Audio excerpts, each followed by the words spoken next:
Ride is brought to you in part by 866 Law Friend. Ride safe. Ride smart. Offices in Palm Harbor. For all those people that are all smartened up talking Kiz, Arnie, and K-Fizz, Abe, they know what's going on. What you gonna do when Born to Ride runs wild on you, brother? When it comes to affordable motorcycle insurance in Florida, Georgia, or Alabama, there's only one name to remember. Jeff Ard. With over 30 years of riding experience, Jeff recognizes what a biker looks for when it comes to coverage for their bike. He understands the benefits that are available to you to get the most coverage for the most practical price. Benefits like taking the Safe Rider course, organizational discounts, prior insurance discounts, Safe Rider discounts, and Jeff provides a transfer discount, which means that if you have the coverage now and you bring that coverage to Allstate, you will receive up to an 18% discount for the first year, a 12% savings for the second year, and continues with a 7% discount for the third year. If it's available, Jeff's going to make sure you have it. Jeff Art Insurance, serving Florida, Georgia, and Alabama. Call 850-575-2533 or get a free quote today at jeffartinsurance.com. What can Jeff do for you?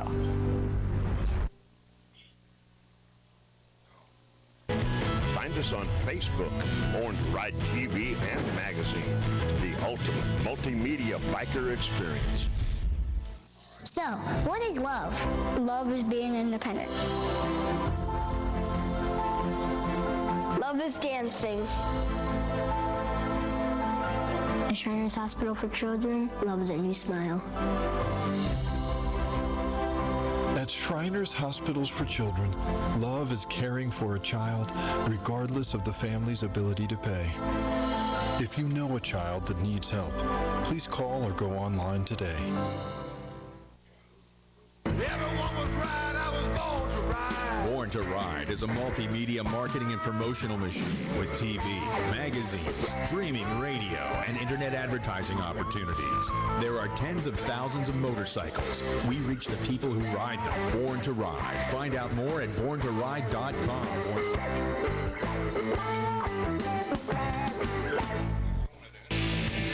Born to Ride magazine, the hottest, baddest, most popular magazine for the biker lifestyle. Hard-hitting, action-packed, up-to-date, real content, exclusive stories and interviews that always leave you wanting more. Local and national coverage that you can always count on. Born to Ride magazine can now be delivered directly to your door. $39.95 for 12 issues. Order now. Order now. 888-795-5779 or check out borntoride.com. Born to Ride.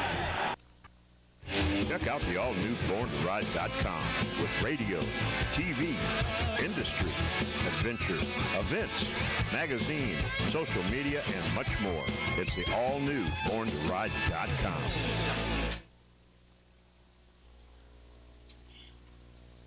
There it is.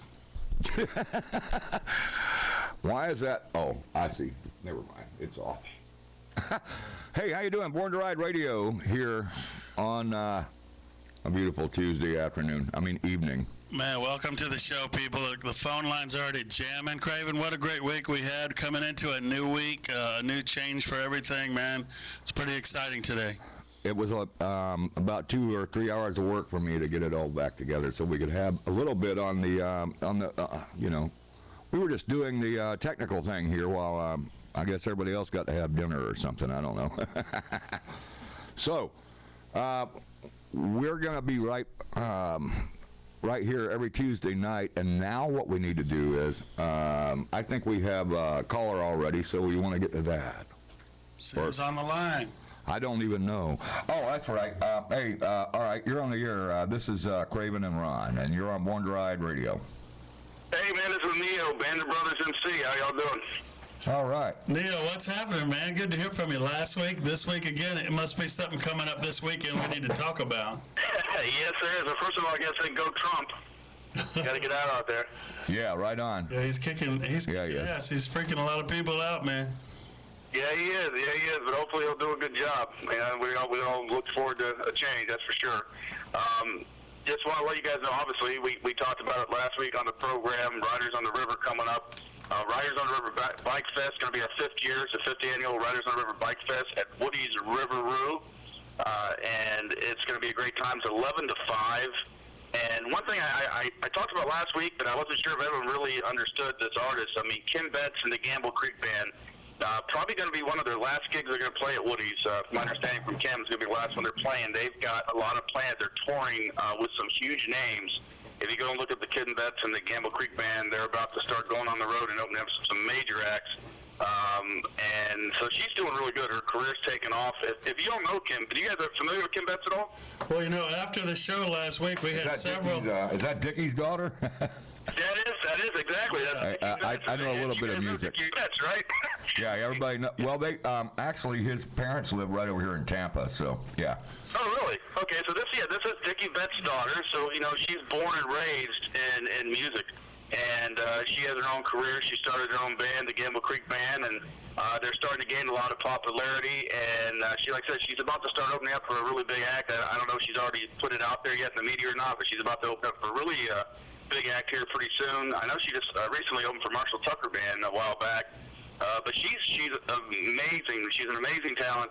She's been with us for the last 3 years at Riders on the River Bike Fest, and this will probably be her last show with us because she's going on to do bigger and better things. But it's a great show. If you want to catch her, she will be there and performing for us this Saturday at Riders on the River. Bunch of vendors. I know we talked about a little bit, jewelry people. We got patch people. We've got, we actually got a new guy just called me the other day. I got him to come in named Tommy. He's doing bike detailing, so if you need your bike detailed, we'll have that available for you as well. So it's just lots of vendors, what do you expect from a bike event? And of course, Fran Hoshin, she's been a great supporter of us. She'll be there with a booth. Born to Ride will be there with a booth. As always, like I said, you guys have been there with us from the beginning, and we appreciate it. So it's just going to be everything you expect, and it's right there on the water. And it's just going to be a great time. We're actually expecting this to be one of our, probably one of the biggest ones yet. Last year, oh no, the ambulance going by, great. Nice. Last year we actually had and you guys remember last year around this time, we had a pretty big storm come through with winds, and it was like 25 mile per hour winds, and our vendors couldn't keep their tents up. But even with the bad and little rain in the morning, but even with all the bad weather, we still had a good show up. So we're expecting right now, it's looking good. It looks like no rain. The winds are only 5 to 10 miles per hour and 60-degree weather, but, no rain, and that's what's important. So I really think that we're going to have a really great showing. It's going to be the place to be. I don't think anyone's going to want to miss it. No, it should be a great time. And after you mentioned about Kim Betts last week, we had several people comment on what a great performer she is, and that they can't wait to see her play again. So that's really good. Woody's Riveroo, right there in Ellington, right? Right, and I believe it was exit 240 or something like that. You said it last week. I can't remember it now. I'm going to mess it up again. But, yeah, it's right at the Ellington Outlet Mall exit. And Ellington Palmetto exit. It's right behind Applebee's, right on the water. You can't miss it. And, you just go check it out. And we got it all over Facebook, too. You can look up Riders on the River. You type in Riders on the River Bike Fest on Facebook, it's going to pop up. And there'll be a link to the event. You can go in there. It actually gives the address to Woody's Riveroo. But like I said, we've been doing this for 5 years. It's not our first gig. Lots of people in the area show up. Lots of other, clubs and riding clubs and everything else show up to the event because they know it's the place to be. And everyone's just good people. I mean, good people show up. There's never been any problems. Everyone is just out there to have fun and to give back to the community. And that's what we're here to do. And we just appreciate, everyone coming out and supporting this event again. And Neil, you can't say enough about Fran Hosh, Attorney Fran Hosh. That's 866 Law Fran. What she does for the biker community. I know she's a big, strong supporter of Riders on the River, and your 5th annual. It's really good to have Fran Hosh involved, isn't it? Oh, absolutely. I mean, it amazes me. I have a lot of respect for her. She gives so much to the community. If I ever need attorneys for, and that if I ever get in a situation, then hope I never need that. But if I do, you can guarantee I'm picking up the phone. I'm calling Fran. There's no doubt in my mind when I'm going to pick up the phone and call. I mean, she does so much to the community, and she has supported us, and that's great. I can go on to her website. I just put on an advertisement today and put some stuff out for obviously the event, and I actually put you guys in there. I sent a shout out to you guys and to a lot of other people, but. With Fran, you can go on you can go on Fran's website, or Facebook right now, and you can look up upcoming events, and you're going to see Riders on the River. and we're there with everybody else. And once again, like I talked about last week, usually if you don't see Fran involved with something, or you don't see Born to Ride involved in something on an event, it's not much of an event. Let's be honest. I mean, you guys are always there, and when there's an event worth going to, you guys, your names are always mixed into it. And luckily, we're lucky to have Born to Ride and Fran involved in this event, and we couldn't be happier. Well, we appreciate you guys believing in us, and it's what's best for the biker community. And there's other media out there; it's all good. Fran does support a lot of people, a lot of charities, and a lot of events. So it's always great to give her a plug, because so many times people forget what she does. A lot of the clubs and a lot of these charities, they get the ads or whatever she may do to support, but they forget to really realize that she's helping these events by almost taking care of the advertising, whatever it may be. She's out there helping and donating, and it's very important for us to always remember that. Absolutely. What I'm going to do too today on the radio program says it's coming up this Saturday. We're doing this is we're giving away to charity. We have all the money we take in. There's sort of proceeds that go to area charities. We go throughout the year and give to people as needed. And one of the big ways we do this is 50-50 raffle. Now, we're not only giving away 50-50, but we're doing prize raffles throughout the day, from gift certificates, I think, to a motel stay out on the beach. So it's a lot of stuff that we're giving away. And what I'm going to do right now for anybody who's listening, the first person to come up to me, find Neo and say, Neo, I heard you on Born to Ride, and the first person to come up to me that day, I'm going to give you an arm's length of 50-50 tickets, and that's going to be good for the 50-50 as well as the prize raffle. So I'm going to give you an arm's length of those tickets just for you coming up and saying you heard us here on the radio, and come up and see me, and it's yours. That's awesome. Now, say that one more time. If they come up to you and do what now? Just come up to me and say, I heard you on Born to Ride Radio, and I'm going to give you the first person that does that on the day of the event. I'm going to give you an arm's length of 50-50 raffle tickets. Well, that's pretty awesome, man. So I'll be there. That's a good value right there. But and of course, most bikers will give back to that support as well. Oh, absolutely. That's the most amazing thing, and you hit it right on the head right there. We've had so many years where we've had some pretty big 50-50 raffles and prize raffles, and at the end of the night, it comes down to someone winning. And we've had some pretty nice plots where most people would like to take that home, and put it in their pocket. But we've had people turn around and say, no, we're giving this back. And I tell you what, you talk about everyone cheering, you have people standing up and clapping. It's amazing, the hearts of bikers. You just can't beat our community and this area, the Tampa area, and everyone here, and their giving attitude to give back to this community. It's amazing. It is pretty cool, and I've seen some people who have won the 50-50, and they really needed the money. And sometimes it's really a pressure on them, because everybody thinks that you should just give it away. But I've seen people that really needed the money and still gave it back because they just thought it was the right thing to do. But I've seen people win the money. You're talking about me again, man.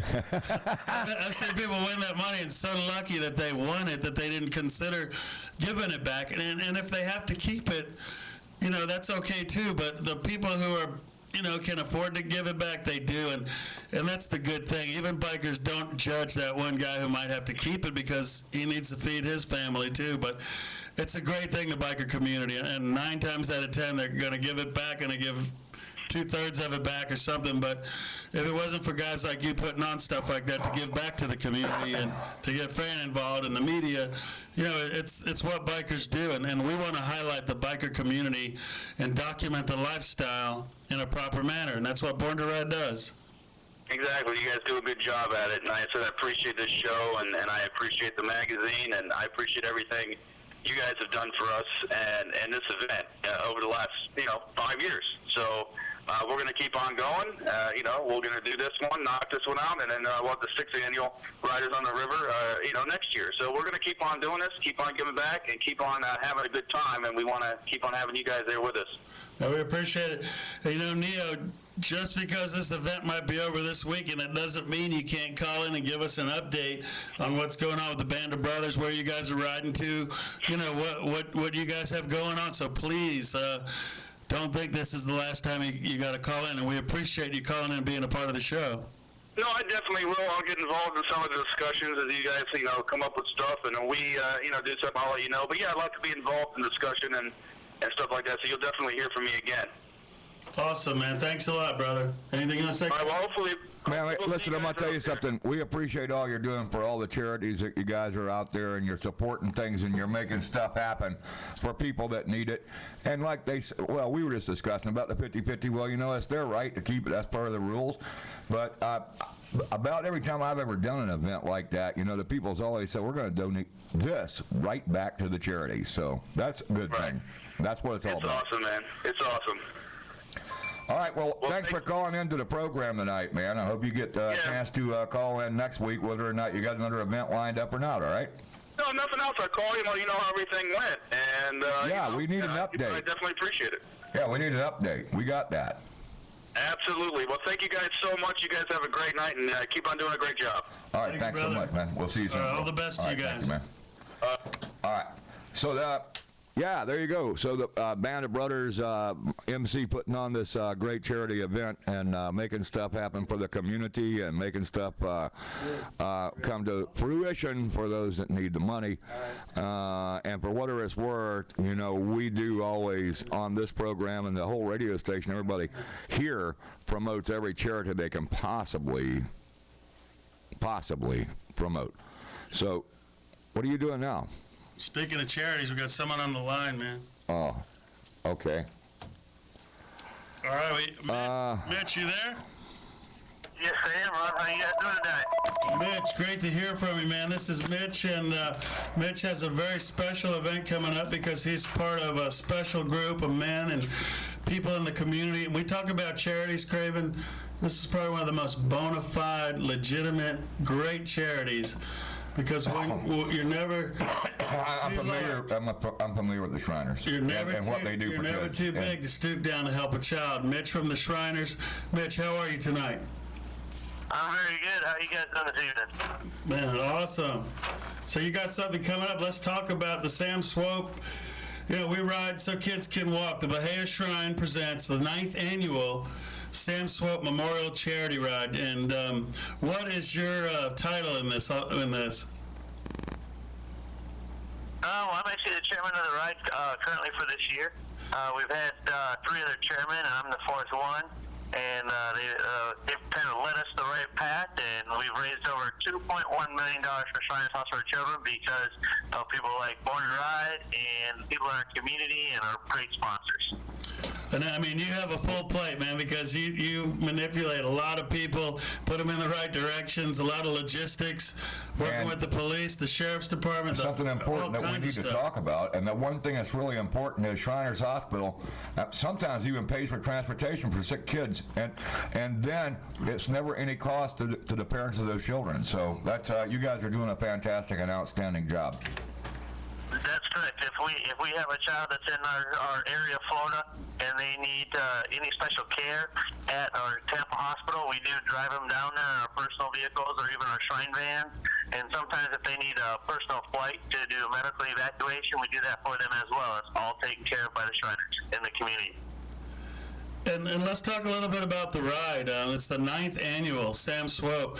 Sam Swope was such a noble man and such a giver. And when you're around Sam Swope, he made you be a better man. He influenced so many people.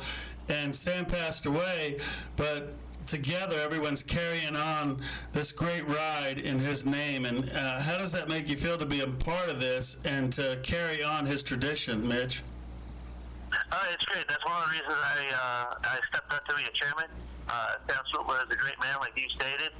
He was over 80 years old, and he's still going to ride his motorcycle in this ride. He'd always be the first one out on his bike with his big, bright orange helmet, looked like a 5-ball on a pool table.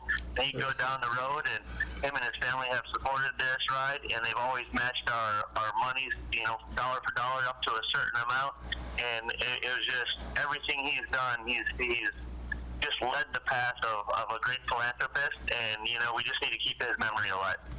Yeah, and Sam originated the ride in Louisville, right, Kentucky? Yes, he did. They ran up there for about 12 to 14 years. They had the rides up there. That's where he came from, and he came down to Florida and kind of was a snowbird and he came down with his car dealership group because he used to own car dealerships in Louisville, and also came down to Florida and had some car dealerships here. And with all their car dealerships and his travels and stuff, he just joined both shrines. So we just piggybacked off their ride, how successful it was giving it to Koshar Shrine and the hospitals over there in Kentucky. And now we also do it for Tampa Hospital right in Central Florida. So Sunday, March 12th, it's Rain or Shine. Tell us a little bit about this ride and what's going on. Well, every ride's a little different. So if you've been on a Sam Swope ride before, everyone changes. This one, we're going to start at Volusia Top Gun. It's off Bellevue Avenue and Tomoka Farms Road. If you're not too familiar, it's in the Daytona area or near the mall, just north of the Speedway, and the Daytona Speedway. And we will have a police escorted ride right after breakfast. So you come in for $25 per person, you get breakfast, lunch, and a T-shirt. As we do the police briefing, the safety meeting, we'll all get on our bikes. We'll go down 415 right past Cabbage Patch. Everybody knows where Cabbage Patch is, that, is a motorcyclist. And as you go through there, we'll come into Seminole Harley off a beautiful ride around Lake Monroe.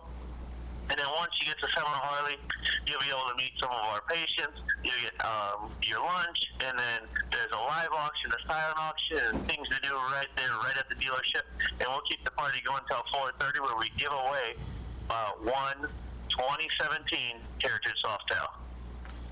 So someone's going to win a 2017 Harley-Davidson Heritage Softail Sunday, March 12th. People, are you listening to this? Mitch, I mean, that's incredible. And it all supports the children. And I know you guys do those auctions where there's some bidders that come every year and put on a show just for the bidding of the great items. But it's all for the kids. And if you ask the guys that are doing the bidding, all they care about is supporting the Shriners Hospital and the children. That is so awesome. Yeah, we got some great prizes at our live auction. We got a Bellamy Brothers guitar. We got a Jason Aldean guitar. We've got pit passes for the Daytona 500 for the following year, so it'll be Daytona 500 in 2018. And we also have 2 pit passes for Homestead right there at the end of the race season for 2017. Yeah, it happens in November every year. Those are just some of the prizes you can get in our auction. And you also have 3rd, 4th, 5th, 6th place prizes, gift certificates, a luxury resort, stays. I mean, people, if you're listening out there, this is one of the best rides to support. The Sam Swope 9th Annual Memorial Charity Ride. And the Shriners do such a great job, and you gotta give props to Seminole Harley-Davidson. They open their doors, they work with you guys, but your group and the Shrine and all the other groups that get involved, it's so great to see them because they come together for a great cause, and it brings the biker community together. And I always love to see bikers coming from all over the state and out of state to be a part of this special ride. And if they ever go to that hospital and get a tour, they'll never miss this ride ever in their life. Yeah, and I went up to try to find my Sam Swope hat. Now I got to go back and try to find it. I got that one from the Sam Swope ride, and I didn't have it on tonight. If I had known we were talking to you tonight, I would certainly had it on. But anyway, it's good. We'll make sure you get a new one. And just remember, you can tell our listeners we got a big chapter challenge. The largest group that shows up and registers as a group gets $1,000 cash for the largest chapter challenge. So as long as they register for the ride, come and participate, the largest group gets $1,000 cash the day of the event. Wow. Why would they keep it, though? It's such a great charity. Yeah, that's up to them, Some people like bragging rights, and some people like to do it and use it for something else. They can also go back and do a tour of the hospital and give it to it at a later date. We don't care. We just want the people to come, have fun, meet our patients, and we love to spread what Shriners Hospital does for people in the local community.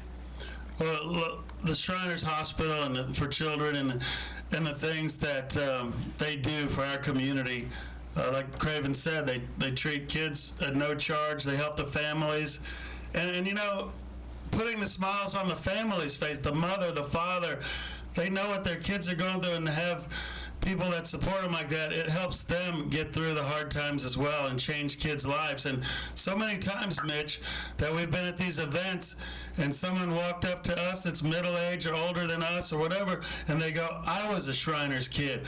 I went through that. They're great people. They helped my life. They helped my family, my sister, my brother.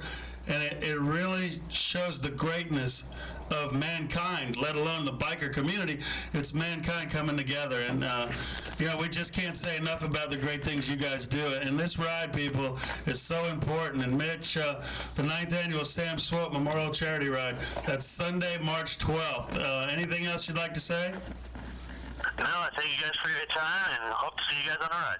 Yeah, and let's get a few updates. We got a few weeks before this, so you're always welcome to call. We're playing the Shriners commercial on the show. People can tune in at borntoride.com, and, they can check it out. So, Mitch, thank you so much for your time tonight, and be safe out there, and let's all ride so kids can walk. We're going to do that. Yeah, thanks a lot, guys. All right, man. All right, thanks a lot, man. That's a great charity right there. All right. Born to Ride Radio, you're on the air. Hey, this is Mac. How are you? Mac. Yeah, Tattoo Annie Project. We're out here having band practice tonight, and we seen that your show was on, so we started listening to it, and I thought I'd call in and say hello. Great show.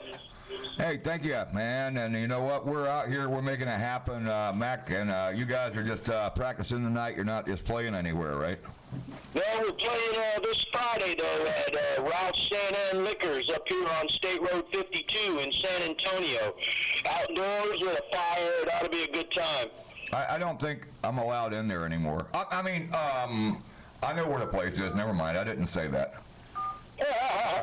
Wouldn't be the first place you weren't allowed into, would it? Right. I've been thrown out of better places than that, if you know what I'm saying. So tell us a little bit about some of the things that you're doing here, because here's the reason people need to know about Tattoo Annie and what you guys do. But, man, y'all play a lot of biker-inspired music, so just give me a brief update on that. Well, we wrote a bunch of songs. We got a bunch of our own songs. Of course, we played the covers to fill in the time and really enjoy doing that. But our songs, the Tattoo Annie Project songs, are written with a motorcycle traveling, lonely, running down the road kind of feel.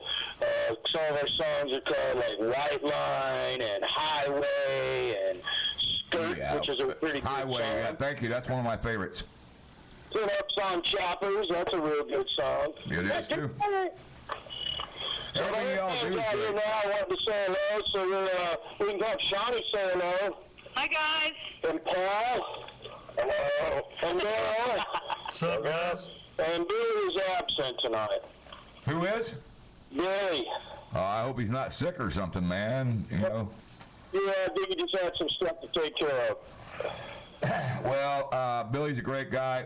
We work together sometimes, and you know what? I'm gonna let you guys know next time I got an open mic going on. But don't forget, I got Thursday night. I got bike night up at that place that we played at the last time. There, you know, the Finish Line Saloon up there at 92 and Forbes. So, hey, man, if you want to come out, ride your bikes down, come on down. I'll be out there Thursday night at the Finish Line Saloon. Awesome, that's a great bar. I enjoyed in there with the open mics playing. Bands played in there once. Yeah, they have, and they want to come back, but, you know, I'm working on that for you guys. You know that? I guess I'm going to end up being your agent before it's over with. That wouldn't be a bad thing at all. Hey, Ron, good lady, how are you, man? Good, how are you doing, man? Good to hear from you guys. I'm doing well.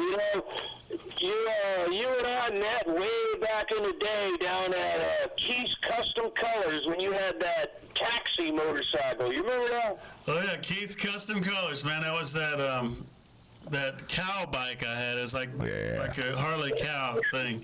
Yeah, man. It was an FXR Pro Street FXR motor in it. It was pretty cool. But Keith's Custom Colors, man, that brings back some memories. I thought that'd be a blast from the past, man. It definitely was. That's like Larry's Scooter Depot. That was like 20 years ago, man. That's when I first started. That was even before I started Born to Ride. Then he was one of our first. Years ago. He was one of our first in our first TV season. Keith had a commercial on it. That's right. Yeah. That's right. And look at you now, brother. It's been a long road, man, but it seems like just yesterday, you know, it really does. I know. Yeah, you're doing great work with that. The magazine is great. I wish you all the success with this, with the radio show. I think you're going to reach a bunch of people and let everyday folks call in and say, hey. Man, that's what it's all about. It's about the people. It's about the people out there and the passions that people have in it. And, you know, anytime we could be a service to the community or just call in and tell us what's going on, that's great. That's it, man. And music is always a part of that. And you guys are kick-ass band. It's all about motorcycle riding music. So give us a listen. Tattoo Annie Project. Yep, we can find you on YouTube, and we can find you on Reverb Nation, if I remember correctly. So you can find us on Facebook. Yeah, of course. Project, Reverb Nation. Yep. With Tattoo Annie Project, and there's some on YouTube. There's not a whole lot. There's a lot of that pretty girl Shawnee on there, though. I'm not saying anything. Anyway, you know what? You got that's good or bad. What did I say? I was just like, you guys rock. We're gonna get you hooked up. You'll probably be playing over there. Yeah. Well, check them out up at Ralph's, right? And that's where you're gonna be. This Friday at Ralph's San Ann Liquors in San Antonio, State Road 52. And that's a nice ride up that way too. I like going up there. I like San Antonio, and I like all that area up in there. It's very cool. Yeah, and listen, we want to play for motorcycle people. Every time we play for them, they dig our music. So, and you see any opportunities get us out there, man, we'd love to come out and play. All right, man, that sounds great. Thanks a lot for calling in, Mac. You all have a good evening. All right, we'll talk to you soon. Good night. What a great band. Ron, that's a great band, and they do a lot, and it is all about bikers and biking and about doing what, you know, it is what it is. So it's a great project that they have. That's why they call it the Tattoo Annie Project. It's what, Tattoo Annie? Tattoo Annie Project, right? That's really awesome, man. Yeah, and, you know, for them to call and take the time, we really appreciate that, guys. Well, we got the studio line open now anyway, 813-756-6444 if you guys want to call in. I know we got a bunch of people standing by, and we got lines open, and then it is what it is, so give us a call. Or, oh, look, that wasn't the right line. So I guess we got something going on anyway. If we don't have anything, we've got something going on here on the radio program. It's Born to Ride Radio, and don't forget, you can check us out at borntoride.com. You can go to the radio station feed at pirate-radio-network.com, and you can just be part of the entire experience. It is the Pirate Radio Network and Born to Ride Radio, plus the Born to Ride TV show and a bunch of other things. Now, if, you know, I can tell you, I know we got people that want to talk, and I think we got somebody else lined up here, so we'll see how that goes. And then we'll also, wow, we just keep rocking, and we keep getting more and more callers and more listeners every week. And the reason is because we have something that you can't find anywhere else here at Born to Ride Radio, and that is, it's a radio program dedicated to bikers and the, you know, the art aspect and the whole deal with wanting to be and being part of the fantastic institution that is being a biker. Well, it's not just about us. I mean, it's about a lot of things other than just that, because we do support charities. We do support people that, I don't know how to say it. It's just one of those deals that we have, and we just keep on and on and on and on, and the phones just keep on and on and on and on ringing, so it's all good. All right, it's Born to Ride Radio. You're on the air. Hi, do you guys have any Tattoo Annie? Can you play something? I knew you were going to. We're going to play something. Yeah, I promised him I'd do that. Tattoo Annie's a great band, though, right? Yeah, I heard of them. I was just wondering if you play one of their songs so we could hear what it was like. If I play any song, my favorite song is The Highway, so let's play it. I'm just going to look it up, and then we're gonna keep on. Well, our thing is good, and we're mostly like a talk thing about you ride motorcycle, right? Yeah. That's what I thought. That's why most people tune into the program, and they tune into the program because, hey, I'm a biker. Well, that's because we are born to ride. So yeah, I'll get that song on for you in just a couple of seconds. Well, all right, cool thing. What's your name, kid? Good night. What's your name? Bye-bye. All right, bye. Never mind. Her name's Bye-Bye. That happens a lot. I've heard bye-bye, and, I had a guy trying to tell me there was something wrong with my computer today, and I used that MFer phrase, and a couple other things. Anyway, it's all good. Born to Ride Radio, you're on the air. What's up, Ronnie? Actually, this is Craven, but Ronnie will talk to you now. All right, guys. What's happening? Who's here on the phone lines? This would be Sharpie. The Sharpie Master. What's up, Sharpie? How are you? Jim Sharp. Everything's going to be lovely here in the Tampa Bay area. Man, I know you're going out of town this week, doing a lot of things, moving and shaking, and you're part of the Brandon Hog Chapter. Yes, I am. What's going on with that Hog Chapter, man? You guys got anything set up, any charities? Because you're always out in the community doing charity work. Yeah, we've got our 2017 Pause for Patriots campaign will start again in probably around the July 1st. And what we do is a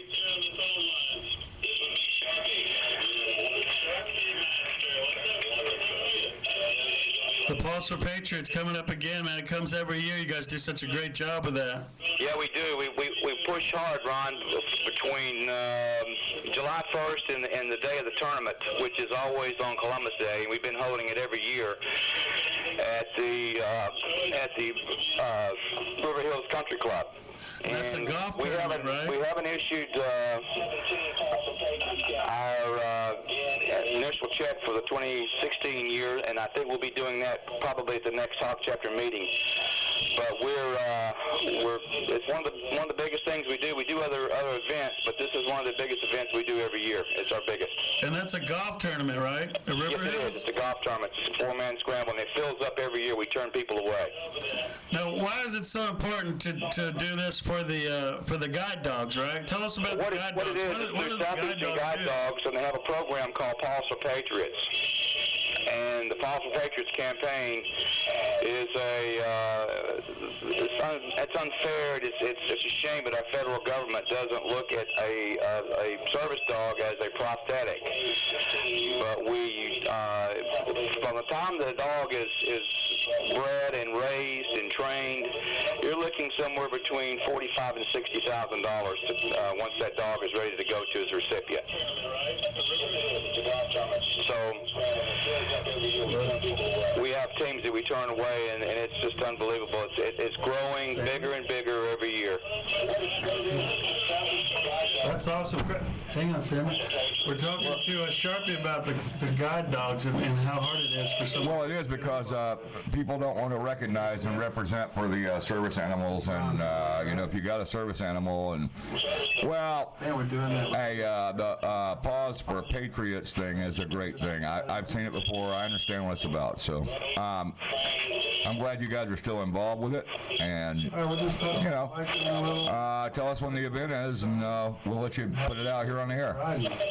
Well, it's always Columbus Day, and the reason being is because of the base at MacDill Air Force Air Force Base is basically shut down. The guys are off from work, and over half of our field is all military. They're all in the Air Force, and we're able to draw a big crowd from MacDill to come out to the River Hills Country Club to play in this tournament.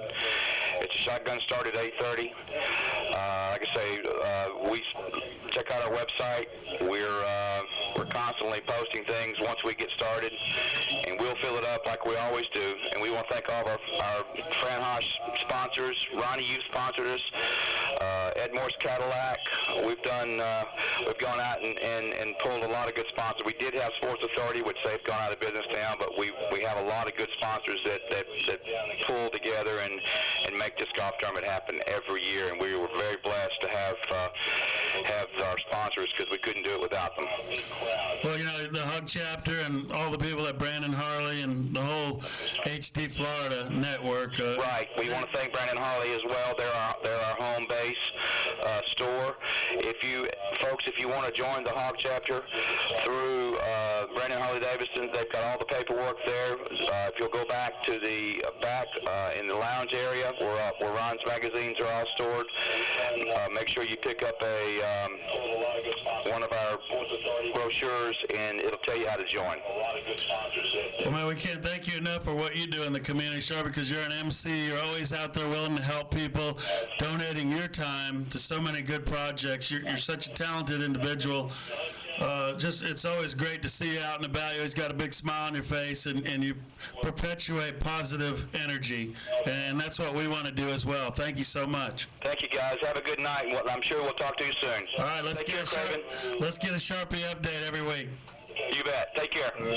All right, thanks for calling in, man. We appreciate it.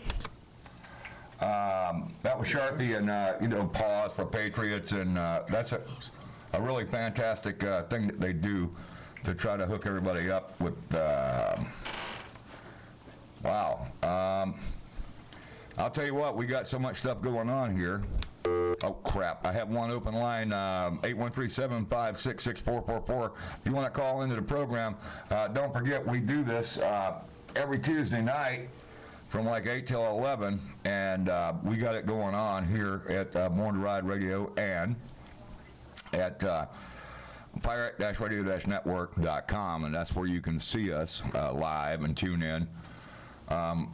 Almost got the chat module up and running tonight for those of you that come directly into the Ustream thing.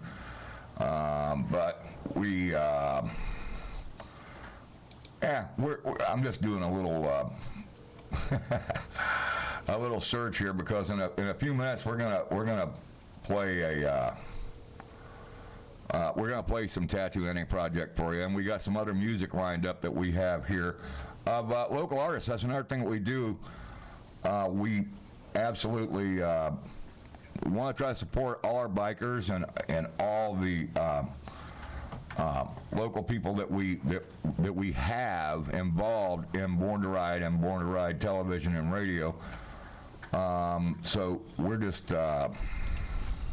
Well, yeah, we can play that song, Craig, whenever you're ready, but we do have to say that Everywhere Eddie is not with us tonight. He's a little under the weather, or he might have been out of town. I forgot. He's out and about, but man, he's here in spirit, because look, there he is right there. What's up, Eddie?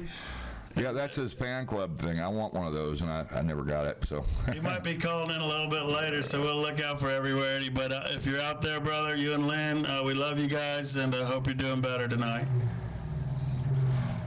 Hope everybody's doing good, man, because it's like, yeah,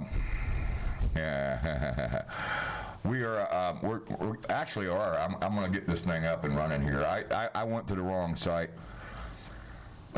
to try to get the Tattoo Ending Project on here, and we're going to get them on there for you in a minute. Until then, Ron, I know you got some things to talk about that are coming up, or you just don't have anything to talk about? Man, there's a lot of stuff. Actually, this weekend we're going to be, Debbie and I are going to Georgia to the Great American Motorcycle Show, and that's at the Galleria in Atlanta, big motorcycle expo. We have a Born to Ride market in the state of Georgia, and we do the magazine there. It's a whole separate magazine, and tell you what, it's a lot of work trying to do what we do. Speaking of Georgia, we're going to be talking to Rob Brooks tonight. He's a journalist. He writes a lot of great stuff. He's a rider and a true biker, and has a great family atmosphere going on. He's a big help to Born to Ride, and we're, he's in the trenches, man, and we're going to talk to Rob tonight. Well, that'd be good. I mean, we got a lot of people and a lot of people calling in. We want to get to everybody, so get in line. 813-756-6444. The studio line's open, and we got stuff going on. So just log in, tune in, and let's make all this stuff happen. Because that's what we do on Born to Ride Radio, and we're getting it done as much as we can, as quick as we can get it done. So now, I honestly, I will get you a, oh, wait a minute. I know, top of the hour. Gotta do this thing. Okay, ready? Hang on a second. Hold on a second. All right, we got a call. Get it. Oh, okay. Well, let's take that one and see what we got. Ron says we got a call, so let's see who we got. This is Born to Ride Radio. This is Sammer from Fun Bike Center Motorsports. How you guys doing? All right, how you doing, man? Sammer, it's always good to hear from you. I tell you what, Fun Bike Center is the mecca over here in Polk County area. And you have a special job that you do there. But first, tell us a little bit about Fun Bike Center.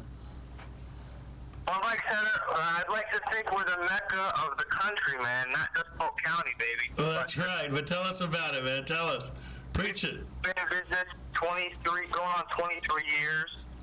We sell Honda, Kawasaki, Triumph, Royal Enfield, Zero, Pilestone, and Yamaha Watercraft. We have over 100 years in our service department, and we're just rocking here in Lakeland, man. We're doing great things over here. So you could get people riding. Don't you? You guys have some custom trikes still? I know you had them for a while.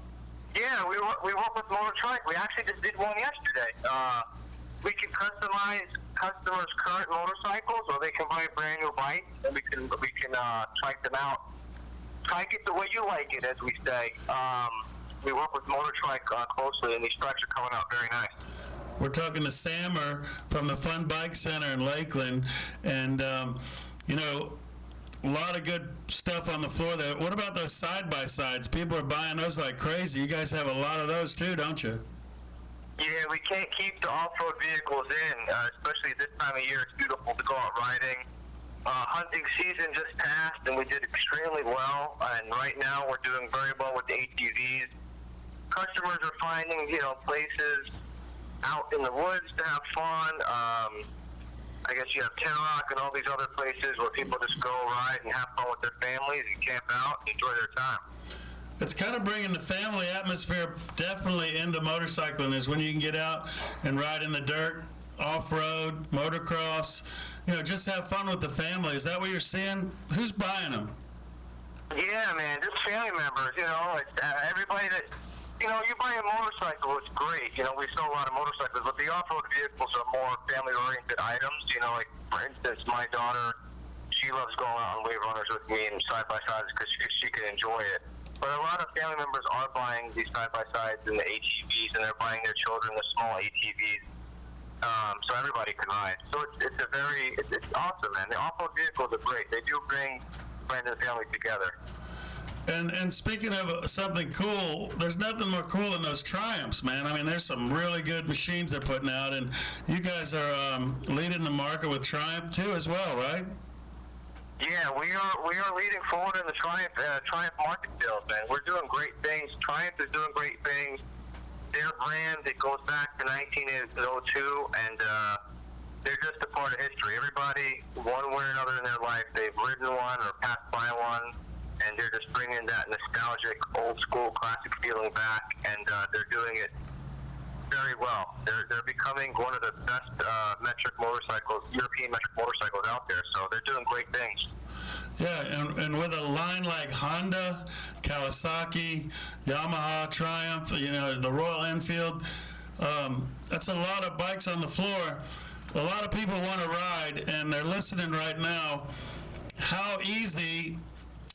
You're the finance guy there, so you make the dreams happen. And a lot of people think that, oh man, I can't get a motorcycle. My credit's bad.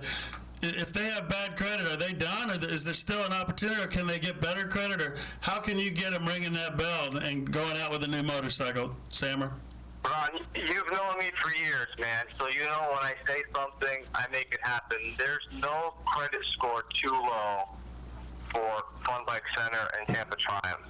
We make things happen every day, and that's what we do. When I come into work every day, that's my job, is to make everybody ride. If you have a job, you're making money, you have a good enough down, you're riding. might as well consider it done. Yeah, but what about if you work for Born to Ride? Then you What was that? Then they get a discount. He's busting my balls. I was messing with Ron about it, you know. Family discount, baby. That's right. Yeah, right. I get a discount. Well, I just said, what about if you work for Born to Ride? Have you ever heard of the Zero motorcycle? Yeah, because that's Zero motorcycle. Yeah, I've heard of it. No, it's electric, right? Tell them about the Zero that you have. Yeah, Zero. We have 2 models in our store now. We're getting another model in. Zero is a all electric motorcycle. It is very, very, very cool. They're very fast. They're quick. They're nimble. A lot of our customers that test riding them, they've been raving about them. We're having a Zero event here coming soon. I'm hoping you guys will be part of the event, but it's going to be great. We're going to do a Wednesday night. It's going to be kind of a tutorial education about the Zero and the brand, and then Saturday we'll do demos all day. Yeah, I've seen people smoke the tires on those things, man. I know Bob, a guy down in Sarasota that used to carry Zeros, he'd come out to the events and smoke the tires on it. Yeah, those things are amazing. They're extremely amazing. Now, Sam, back to the financing. You know, that's the hesitation. People assume that, man, my credit is here. I made a mistake when I was a child. I can't get financed, and it limits them from getting their bikes, you know. And all they need to do is just the most important thing is for them to do is just take that risk and walk through my dealership, and we'll make them ride. We'll get them on a bike. Samurai, I know you guys also have some pre-owned motorcycles and new ones as well, but a lot of pre-owned stuff, and they can always get a trade-in and trade up for something else. But I think I just saw something listed for $5,650, a 2016 Triumph Speedmaster. Is that true? Yeah, we have. That's brand new, guys. We're doing $3,000 off the Americas and Speedmasters while supplies last. So it's a great. Those bikes normally list for over $8,000, and we're taking $3,000 off to help people get into bikes, to help people get good financing, to help people get lower payments, and we're also wanting to get the Triumph bikes out there. We want to get the buzz going, and we have over 150 used bikes in our dealerships right now. We have every brand you can think of: BMW, Harley, Yamaha, Suzuki, you name it, we have it. Tons of Harleys, actually. Yeah, you got a lot of V-twins there as well, and I almost forgot to mention in the complex there's a place over there called Mojo's. Don't you guys do a biker night every Wednesday? Yeah, we're a destination. We're not just a dealership. We have a Mojo's Wings, Burgers, and Beers. It's part of our company. Wednesday nights we do a bike night from 6 to 10. It's $6 burgers and $1.50 beers, and we also have our Papa John's Pizzeria next door too. So, yeah, man, we're a destination, and then Wednesday nights, especially now if the weather's nice, we probably get 150 bikes every Wednesday night, and it keeps on growing. And don't you keep the dealership open a little later, so if somebody wants to come to the bike night, but maybe wants to do a trade-in or kick some tires? It's open late, isn't it? Yeah, we're open till 8 o'clock, so customers can come on by. They can check out the new inventory. We can go look at their bikes at Mojo's. We can talk about trade-ins, and we're trying to make deals happen. But, it's great. It gives customers an opportunity that work all week long to come in and see us with those late hours on Wednesday. That's really cool. So, you being in this industry, what are some of the new motorcycles or the new models that you're very impressed with? Like something from Honda or what's Yamaha? Sometimes they don't change too much, but sometimes they change everything. And so what do you see right now, the curve of the industry? What's really hot that you guys have that really excited about? Well, it's a couple exciting things. We have Kawasaki has the EX10. It's the 1000 sport bike. They did a lot of things to it. The technology behind it is amazing, and we have one coming in on order. The Triumph brand, the Thruxton R that came out is amazing. The Bobber's coming out in a few months, and they're great things with their new brands as well. The Street Twin. There's a lot of new brands are coming out. Honda is coming out with a Rebel 500, which we're excited for it to come out. You know, traditionally the Rebel was a 250 small introduction bike, and now they're coming out with a 500 that we're excited about. And the Yamaha Watercraft, you know, we got the 1800 Yamaha Wave Runner series coming in, and then also Yamaha has 3 introduction skis, the EX models. So those are great too, because I think it starts out at $65.99 and it goes all the way up to $18,000. So there's Wave Runners for everybody, for everyone's budget. You know what I mean? That's awesome. So if I want to buy a bike, say around 10 grand or 9,000, what am I looking at in payments? What do I got to put down as a finance guy? Tell me how I do this. Well, you know, it just depends. It depends on everyone's credit. You know, you may have to put money down. You may not have to put money down. The average is, you know, 10 to 15%. You know, sometimes 20. But you know, you have to have, with certain lenders, you have to have a recent paycheck, full coverage insurance. But the process is simple. You know, you just come in, fill out the app. I'll work out the numbers. I come out with the payment. You agree to it. An hour later, you're riding. So your motto is let's have some fun, man. Funbikecenter.com. People, you can go to their website. But Sam, is there a number at the store they could call you at? The store number is 863-688-3333. And we also have a great Facebook page. It's Fun Bike Center Motorsports. We list all of our rides and anything we're doing in the community, and we show pictures of every customer that bought a motorcycle there. And we're also on Instagram as well. We'd like to go live on the Instagram feed, but we're all over the place, man. Just like you guys.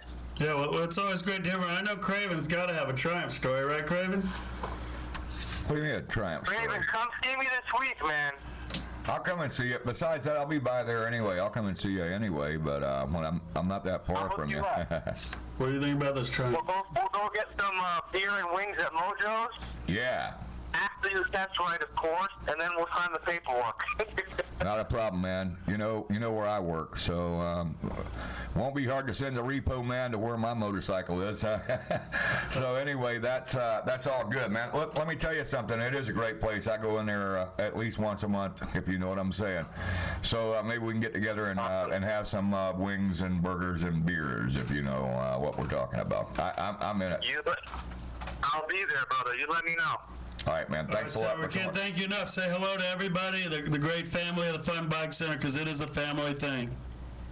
Awesome, brother. I'll see you guys soon. Let's have some fun. All right, we'll do that. We can do that. That's why they call it Fun Bike Center. Thanks a lot for calling in. We'll get this thing, we'll get it rolling and back up to what we're doing. I finally located a Tattoo Annie piece. I was going to put it in there in a minute. We'll see if we'll see how it's rolling with with all the other people that are calling into the program. It's almost 9 o'clock. It's almost time to take a break, and then, we're in here till like 11, I think, right? Or something like that. Well, let's play that Tattoo Annie. I want to see this again. Well, these guys are great. So I'm going to play this, and then you guys stand by, and we'll have this one-piece audio from Tattoo Annie coming up here if I can get it to. There it goes. It's a live piece, and it's good. They seem to have a lot of protest songs in me. I'm not sure what that tells you about me, but yeah. You might have glanced. It's like all my songs are protest songs. I don't have any. What are you protesting? What do you got?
Ride is brought to you in part by 866 Law Friend. Ride safe, ride smart. Offices in Palm Harbor.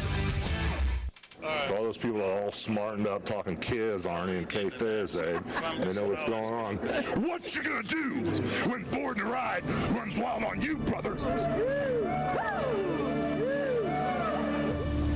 When it comes to affordable motorcycle insurance in Florida, Georgia, or Alabama, there's only one name to remember. Jeff Ard. With over 30 years of riding experience, Jeff recognizes what a biker looks for when it comes to coverage for their bike. He understands the benefits that are available to you to get the most coverage for the most practical price. Benefits like taking the Safe Rider course, organizational discounts, prior insurance discounts, Safe Rider discounts, and Jeff provides a transfer discount, which means that if you have the coverage now and you bring that coverage to Allstate, you will receive up to an 18% discount for the first year, a 12% savings for the second year, and continues with a 7% discount for the third year. If it's available, Jeff's going to make sure you have it. Jeff Art Insurance, serving Florida, Georgia, and Alabama. Call 850-575-2533 or get a free quote today at jeffartinsurance.com. What can Jeff do for you?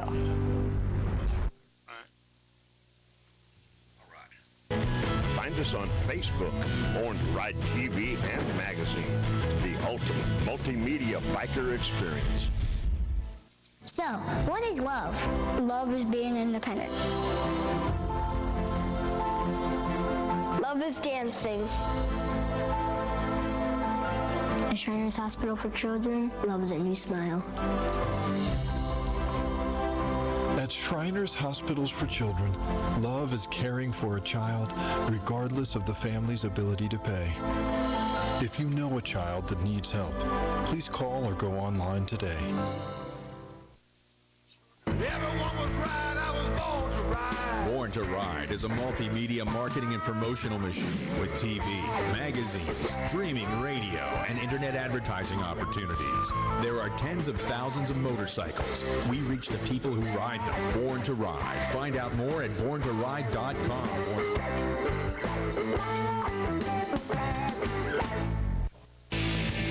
Born to Ride magazine, the hottest, maddest, most popular magazine for the biker lifestyle. Hard-hitting, action-packed, up-to-date, real content, exclusive stories and interviews that always leave you wanting more. Local and national coverage that you can always count on. Born to Ride magazine can now be delivered directly to your door. Only $39.95 for 12 issues. Order now. Order now. 888-795-5779 or check out borntoride.com. Born to Ride.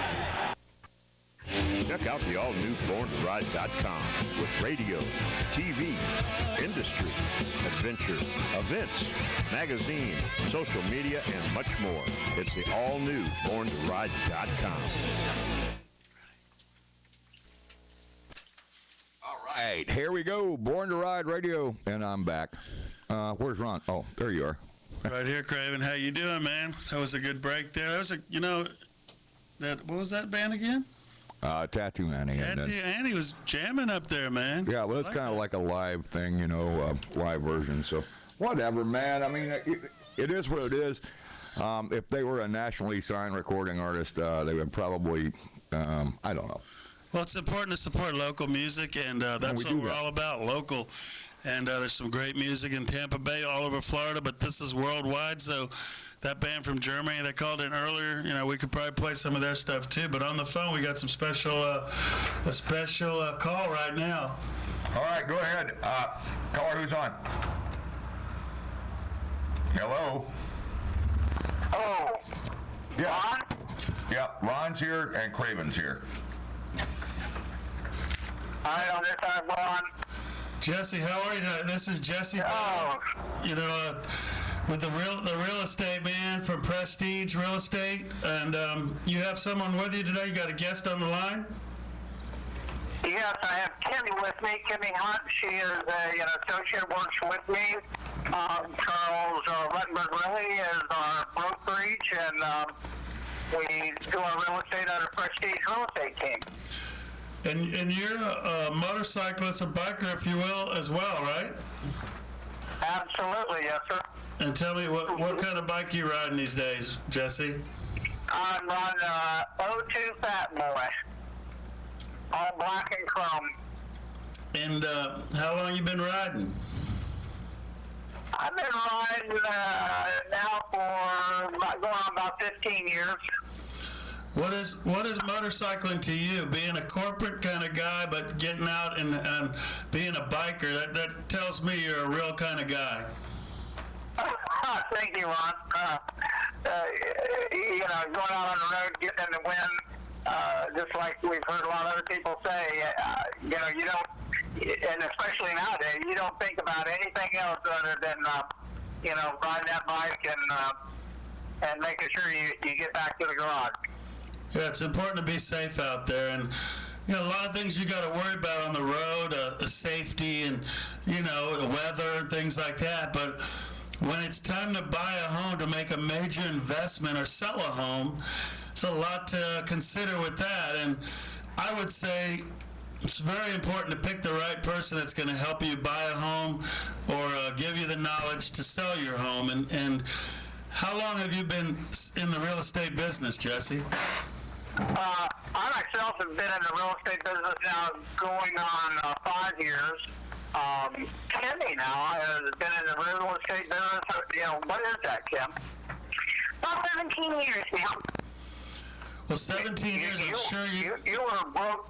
I think Kimmy was, where were you in Tennessee, North Carolina also? I was in North Carolina and Virginia and came to Florida. And so now me and Jesse are ramping up things here in Pinellas County. That's great. I mean, what a boom market, right? How's the market these days for selling or buying? Go ahead, Kim. Well, it's a selling market right now, and St. Pete, the market trends, I'd say they're probably 10 to 12% up right now. And I think the thing with selling a home at this time, at this current time in Pinellas County, you've got a lot of great things about St. Pete, Clearwater, Tampa Bay area, because we're really close to beaches. We have the downtown life, which is really not just a place to live, it's a lifestyle. And when you're buying and selling here, it's important to pick the right agent or the right team, because a lot of these agents, everybody wants the highest and best, the seller, the agent, and sometimes that does not turn out that way at all times. So we were talking today, Jesse and I were having a conversation about some obstacles that, we have with sellers. There's a lot of things that they have to take into consideration. Everybody wants, highest and best for their home, but that's not always the case we can give them. And if you have an agent educating you on, like if your house is $250,000, and we would all love to sell it for $500,000, and of course you would too, that may not be the case. And some of these agents are actually saying, list it for $500,000, when you put appraisals in effect and market trends and things like that, the realistic price is a little bit lower than what that seller wants. Wouldn't you say, Jesse? Absolutely. That's why you see a lot of times expired listings. The house is listed and priced at a value that it's just not going to sell at. Now, there might be other homes in that market that have sold, but you need to look and be sure that you're talking apples to apples, not apples and oranges. And well, I have a question about that. The buyer's got to, the buyer and the seller's got to contend with the appraisal. I've had just 2 months ago a home we wrote a contract on that was real close to the asking price. It was totally renovated. The appraisal came back $25,000 less than the contract price. So, that didn't work. Well, I have a question about that. So is the market improved now, or is it just like it was back in the day? I mean, when I say back in the day, it wasn't very good, if you know what I'm saying. Oh, no, the market's great, I think. Well, there's more buyers than there's actually qualified homes for them. So sometimes when that home is priced right, you're going to see multiple people wanting to buy that home. Okay, that's fine. And then does it become a credit issue and a bidding process, or how do you guys sort that out? Well, it starts with that. Well, with the buyer, yes, there's a credit issue, and one of the worst things that a buyer can do is after they've been approved and you're moving forward to closing time, is go out and buy furniture, a truck, a car, a motorcycle, and then the next thing you know, they're not approved when it comes to closing. So you need to be careful in that 30 days in between contract and closing, not to go out and stress your credit report. Well, I'm just saying, I know 4 or 5 years ago, the market literally crashed, and I'm wondering what the if it's a little bit more lucrative, and if it's a little bit more, I don't know, better, worse, and let's take that from the perspective of the seller and the buyer, because as a buyer, I got poor credit, and it is what it is. I don't know. You tell me where we're at right now. If you think it's better, well, hey, I like that, The market actually is better. Like I said, the market trends indicate an increase of 10 to 12%. So, that's the median home sales over the past year. So our area is a great area to buy. There's low inventory, but it's a great time to buy as well. St. Petersburg is a destination, a buyer where you can be within 20 minutes of Tampa Bay or the Gulf beaches and still buy a home that will say move in ready for under $200,000. All right. Well, I just want to go to a little shack on the beach over in Clearwater somewhere. Where are we at with that? Did you say a little shack? Yeah, because I can't afford no $200,000 get up there, you know what I'm saying? So I got to have a little shack by the beach, all right? Maybe I don't know, not in a pollution area, just, something cheap. Yeah, that's doable. That's definitely doable. There's a lot of things, depending on what type of things you're looking for. 1, 2 bedrooms if you're looking for a condo or a house. But there's a lot of affordable properties here in the area. And, like Jesse said, you can, anywhere you move here, you're going to be within 15 to 20 minutes from the beaches. So the idea of a little fisherman's shack on the beach isn't going to work out for me, I guess. I mean 15 or 20 minutes, yeah, that's fine. But I like to live very close to the water. Get your shack close to the beach. No, not an hour. I'm already an hour away from the beach. I'm already living in a place that's an hour away from the beach, and I'm living in the radio station on a cot, sleeping bag. But anyway. Hey, that's what you got to do if you want to do radio, right? That's right. But you guys can handle residential, commercial, or even multifamily buying and selling?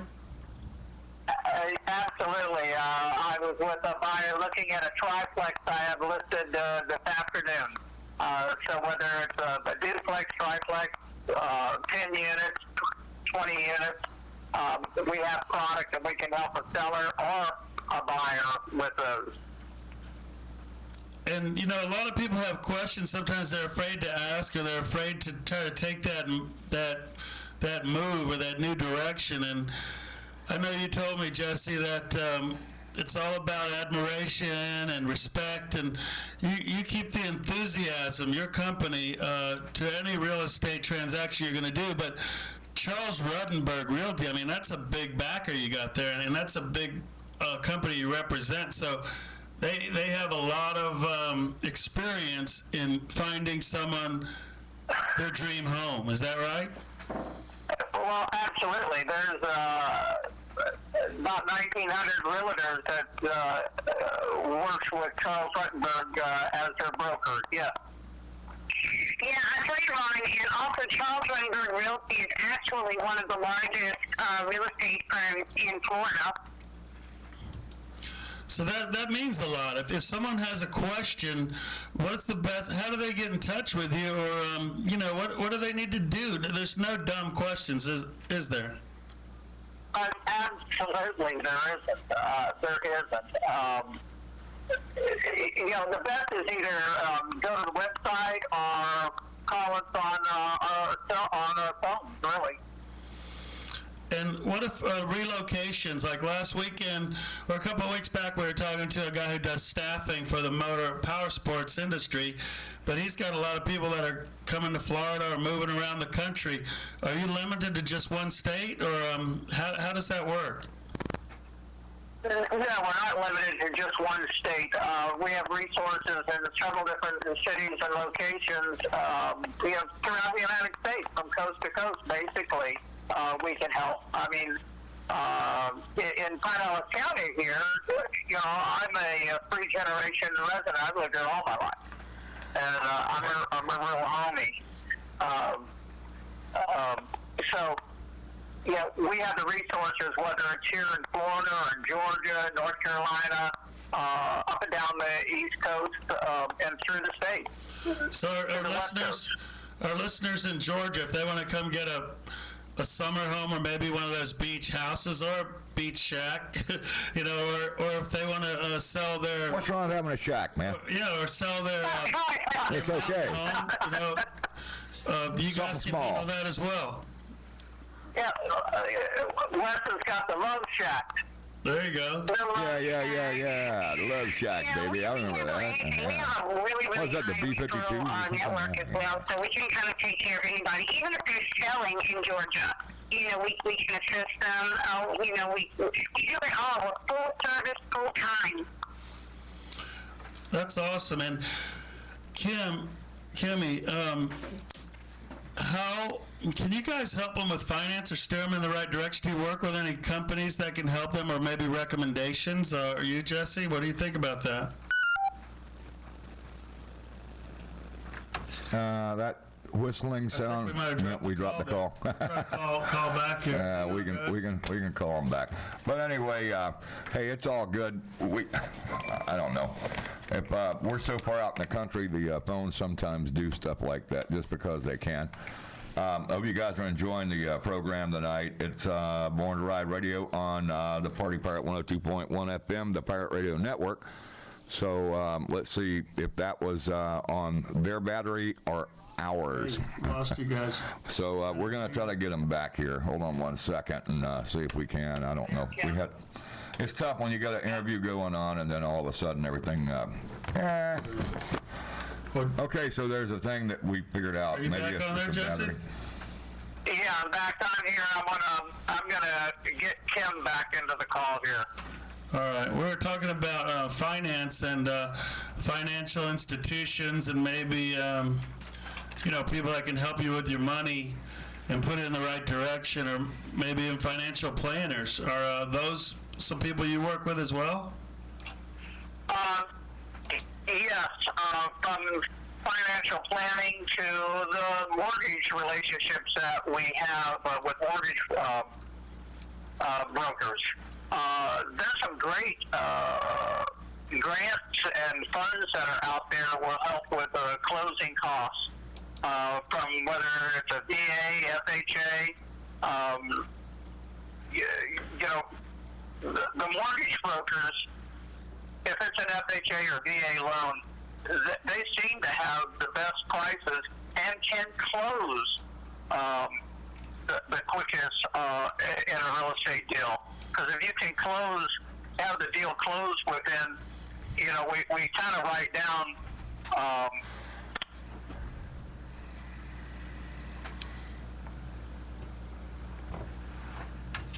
You still there? All right, I guess we're just having a problem with that connection. Oh, there you go. Kimmy, are you back? Kimmy? Hello? We're here. We're talking about financial help? Yeah, and I thought when we lost connection there, we lost Kimmy. I'm here. Oh, you're good. You're back. Okay.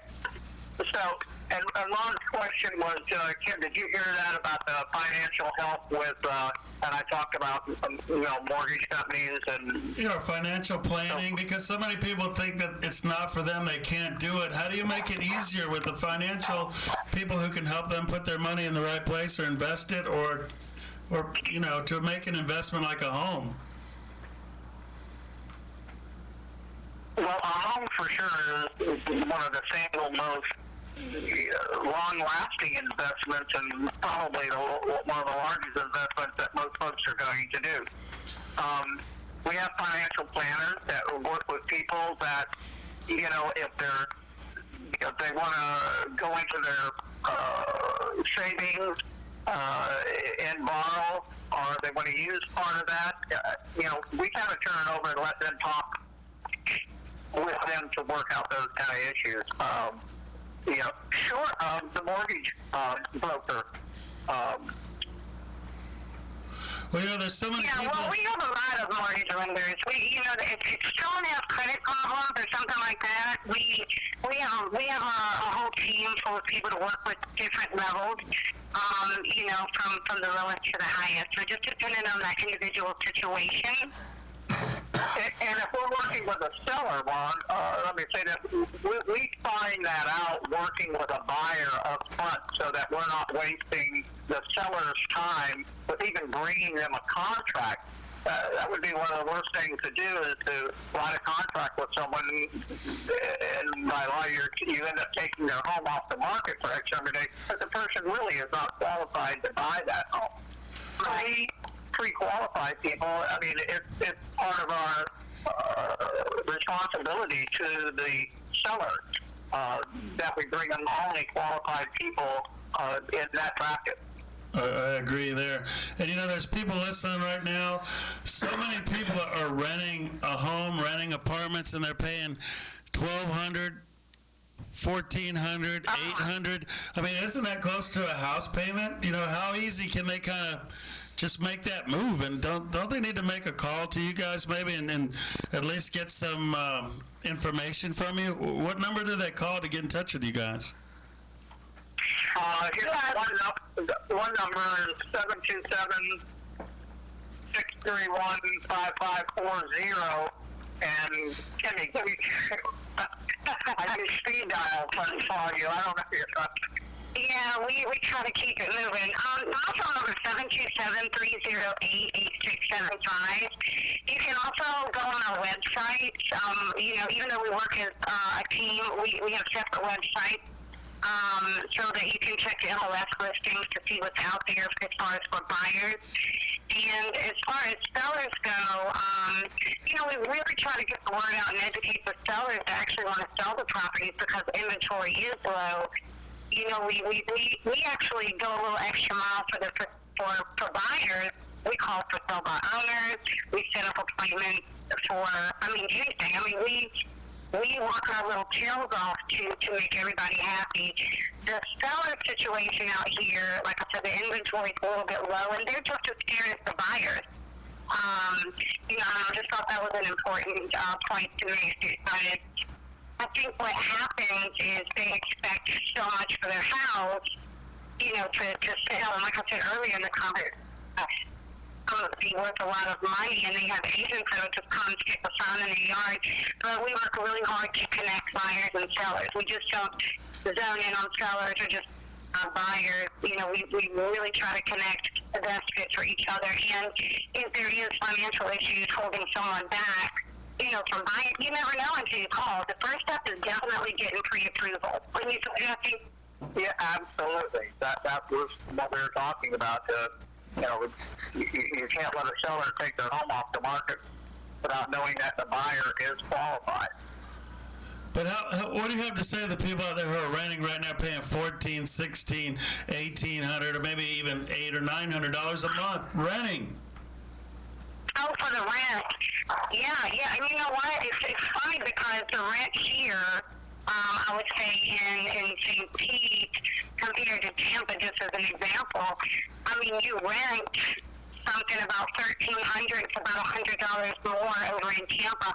Rent is outrageous. Why pay somebody else rent money for their mortgage when you can get your own. And if you're paying $1,300 in rent, chances are if you can qualify to buy a home, that mortgage is really going to cost you $800 or $900. So why not? I mean, buying is just an investment for yourself instead of paying someone else's investment. So it's definitely better to buy than rent. But what about Ron? The first 5 to 7 years of a mortgage payment is you're typically paying interest. Yeah. So the average selling is 5 to 7 years. So it's a continued thing for the banking industry because they know that also. And what about commercial? Our situation, we rent our office space. We're considering buying maybe a home with some property and turn it into an office. What do you think about something like that? Commercial buying, but also having an office space in a house instead of renting. I think it's a great idea. You just have to be careful that going into that, looking at it with a due diligence that it's zoned for residential and retail, and what that retail is. I know the city of St. Petersburg really seems to be up on having retail and retail on the ground floor and residential above it. A lot of new buildings downtown St. Pete and going out Central Avenue. That's exactly what they have. Is that retail business and apartments? We're back to rentals. But that new one that's being built downtown St. Pete right now is supposed to have, and it's going to be the tallest building downtown. Is that right, Kimmy? Yeah, it's supposed to be the tallest one. Downtown St. Pete is really, really, really growing. Tremendously, actually. Again, and St. Pete is really about a lifestyle. Of course, all the other areas in Pinellas County are great as well. But the zoning, you can do business and live there too. We'll find it for you. Well, that's great. Once again, we're talking to Jesse and Kimmy from Prestige Real Estate, Charles Ruthenberg Realty. These are your professionals, people. So they're not only, part of that real estate group, but they're also, Jesse's a biker himself, a motorcyclist, if you will, and a very knowledgeable guy. These people are down to earth. Make the call. Where do they need to call if they have any questions again, guys? 727-631-5540. And Kimmy? 727-308-8675. And you can always go to KimmySellsFlorida.com and check us out. Send us an email, and we'll get right back to you. And an email address for me would be Jesse at PrestigeREteam.com. Awesome. Hey, Ron, before we go here, I wanted to say something about Egypt Shriners are having a free event. Everyone is welcome, but it's a Shriners Motorcycle Scavenger Hunt, Saturday, February the 25th this year. And that would start over at Egypt Shrine off the Dana Shore, with kickstands up at 11 a.m. Oh, that's awesome. And you're also a Shriner, right? Yes, sir. And how does That's why I wanted to pitch that little scavenger hunt for the Shrine. Well, we had Mitch talking about the Sam Swope charity ride for the Shriners Hospital, and we're running the commercial as well for the Shriners Hospital for Children. It's not a bad thing at all. It's awesome. Awesome.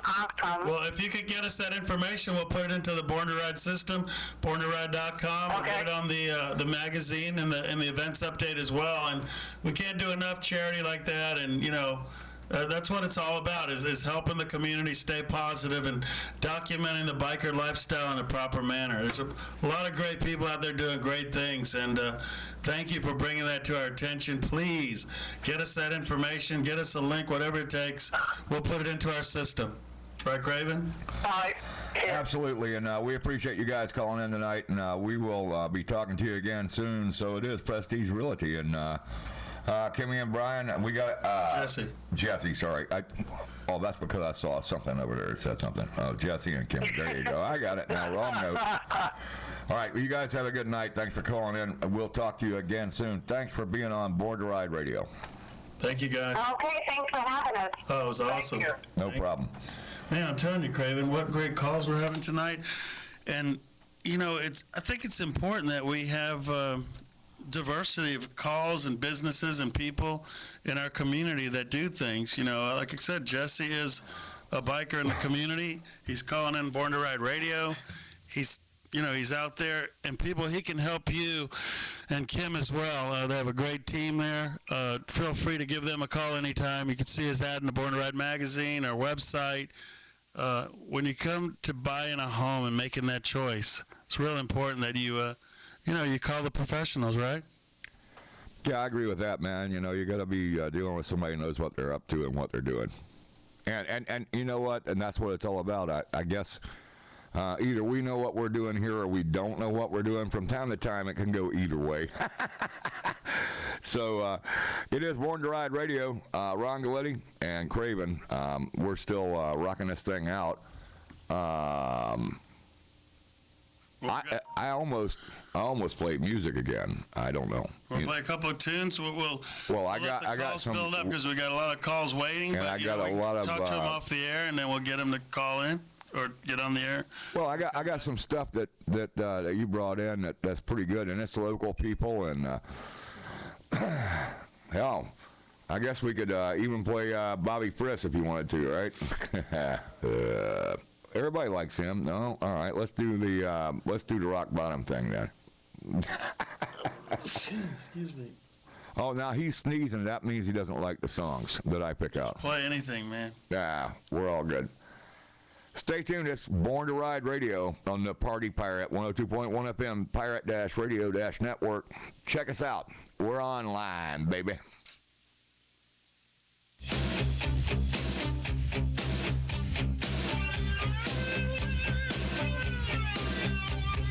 Tell by the look in her eyes, you can see by the empty inside, she's just a lonely one, a lonely one. Little daddy left home, she was 10, and he swore to little Jenny that one day he'd come back again. You know, she never saw him again. Now it's 9 years later and she's still got a nightmare.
All right, we're back on live, Born to Ride Radio, and on the phone lines, I guess. Now we have, who's on there? Sandman?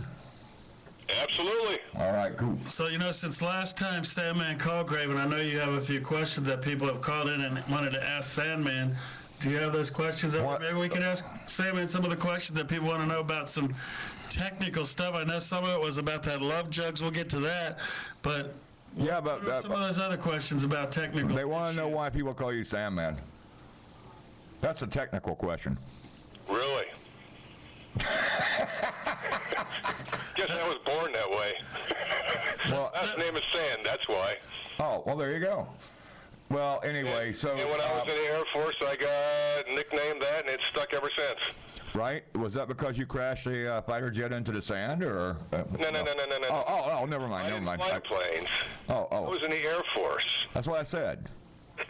I built bombs, munitions, nuclear weapons. Yeah, I'm familiar with those. I don't have any right here in the shop, but, it is what it is. You're not going to blow up the White House. No, I'm not going to be like, I can't believe people are so stupid they said you're going to do something like that. You know what I'm saying? Exactly. So, seriously, man, let's go back over the issues about why. I know you're trying to promote the product, but, the motors run hot, and in Florida, especially Bike Week coming up, you're going to burn up your motor sitting on Main Street, right? Absolutely. So the benefit of Harley-Davidson's new water-cooled system only cools the engine 10 to 15 degrees less when they came out with their new water-cooled heads than what they used to. Yeah. That's not that much of a drop. Yeah, I understand, but man, they are making some innovations, and Harley's doing a lot of things now to make things better and trying their best, but you still need a little help. A lot of help. Well, in our case, I know I do, but I didn't know. In both of our cases. So, as far as it goes, give us something. Like he said, I got a bunch of technical questions, but why don't you just elaborate on the reasons that we need to do something to help our motor, especially while we're stalled out on Main? Well, when you're stalled out on Main, if you want to take a ride up to Rossmeyer's and look at all the bikes that are in there, because they stalled and they won't restart because their engine's seized, the rings to the cylinders, pistons to the cylinders. When bikes overheat, it becomes a serious issue. These fans actually cool your bike 100 to 125 degrees cooler. I don't have any issues riding my bike all across the states in the hottest months of the summer, through the deserts, going to the rallies. My bike sits there and idles for 9 hours a day. That's proof in the pudding itself. Plus, I have an older bike, which has 115,000 miles on it. Well, it doesn't matter how old it is. This thing, you could put this on a shovel head, right? Or older. Yeah, actually, I sell quite a bit for a shovel head. Sold a few for a pan. I understand, and I've owned several of those, and a pan head, and, knuckleheads, and all. I've had a bunch of the old series of bikes. And I believe that you only buy one Evo, and these are some of the people. The original Evo, when that came out, you only buy one of those because you can keep rebuilding that thing forever and expound on that, because they really just keep on ticking. They don't go anywhere but right back out on the road, and if you got to put a top end on it, bottom end on it, whatever. The Evo is a great motor, I think. Absolutely, it is. But it sucks to have to be able to do that when you're sitting on the side of the road because you just seized your pistons. Yeah, well, I never did that, actually. But, I think that platform, I don't know. You compare that to the twin cam and now the new, I don't know what they want to call it. But compare it to, compare the Evo for us to the twin cam and beyond. Well, the Evo runs a lot cooler than the twin cam does. Oh, yeah, I know that. I've had both and older. And people always worry about their oil temperature and everything, which I don't really care about, because oil temperature doesn't tell you what your real engine temperature is. You're looking at engine temperature itself, not oil temperature. Yeah, and I think a lot of people overlook that part. I think that the Evo is one of the best in cooling, and I don't know. I mean, it's just my personal choice, but. As far as had them all. As far as cubic inches go, I mean, you're only talking an 80 cubic inch motor. And Harley's been building 80 cubic inch motors, for a long time. I had one of the very first 80 cubic inch shovel heads. I mean, I got this. Right. So, I mean... even though it had, steel cylinders, it still ran cooler than what the twin cams do. I know Every time you increase displacement, you increase friction, you increase heat. Well, and display, of course. And a lot of guys want to go out and build these things up and make them, I got me a super motor here. I got me a 104-inch Evo, or I got me a 125-inch twin cam.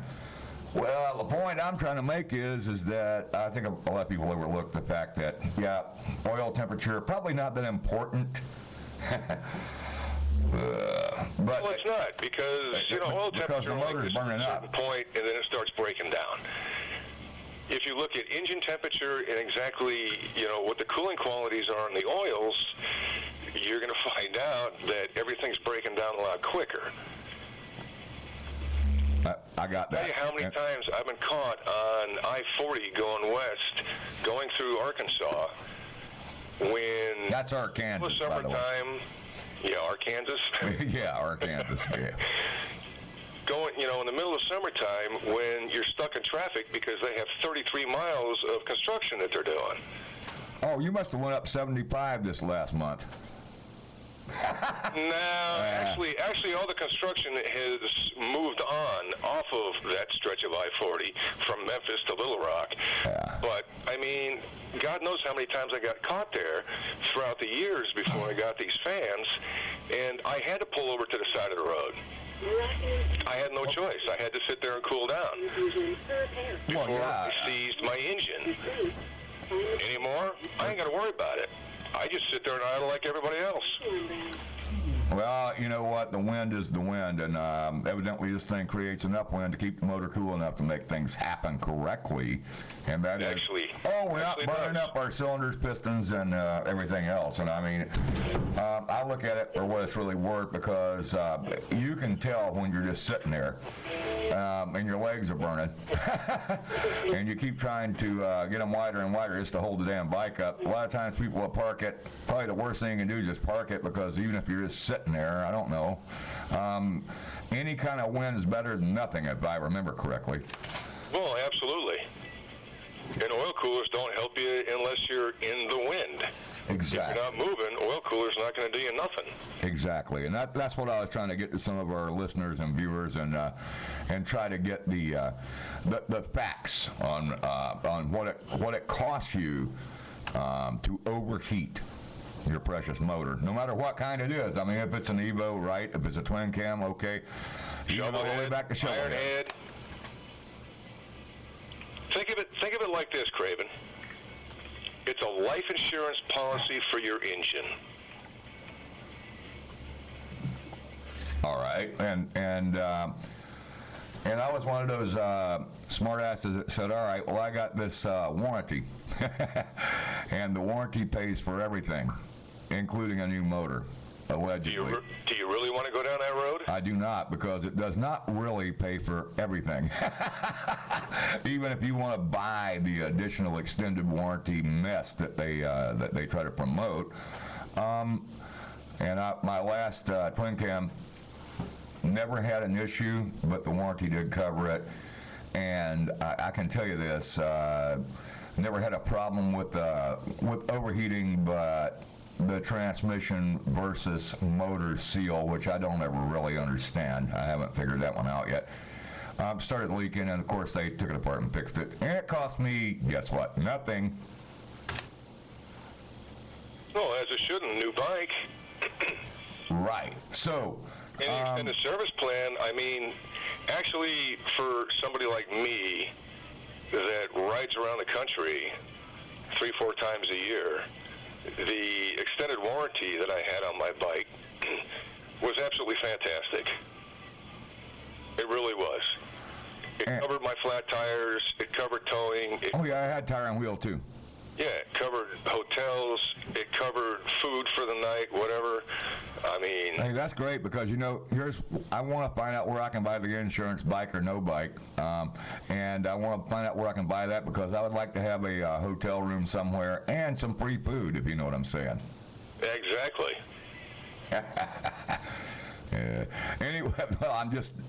All right, so, you know, let's go back over the importance of it. Give us some technical details, and then we can keep on moving on. We got a lot of callers, a lot of viewers, and a lot of things going on. And I know Ron wants to ask you some questions, too. So here's Ron. Well, Sandman, I wanted to ask you about the love jugs. A lot of people are asking me about them, and I'm like, man, I need to have Sandman talk a little bit about love jugs. The listeners tonight. And they keep them cool. That's what it's about. Yeah, baby. I mean, why is it so important to add that to your motorcycle, you think? Cools your engine. You never have to be worried about getting caught in traffic. You never have to worry about, going down Main Street, Daytona. Not at Biketoberfest, mind you, because there was nobody there. But on a normal year, when there's no hurricanes hitting us, that's true. Sturgis, Laconia, anywhere you go to, you're the one that's being cool. Your legs aren't burning up. You're not burning up. Your bike's not burning up. She's just sitting there idling. So it gives you more of a longevity? Every single time I go to a rally.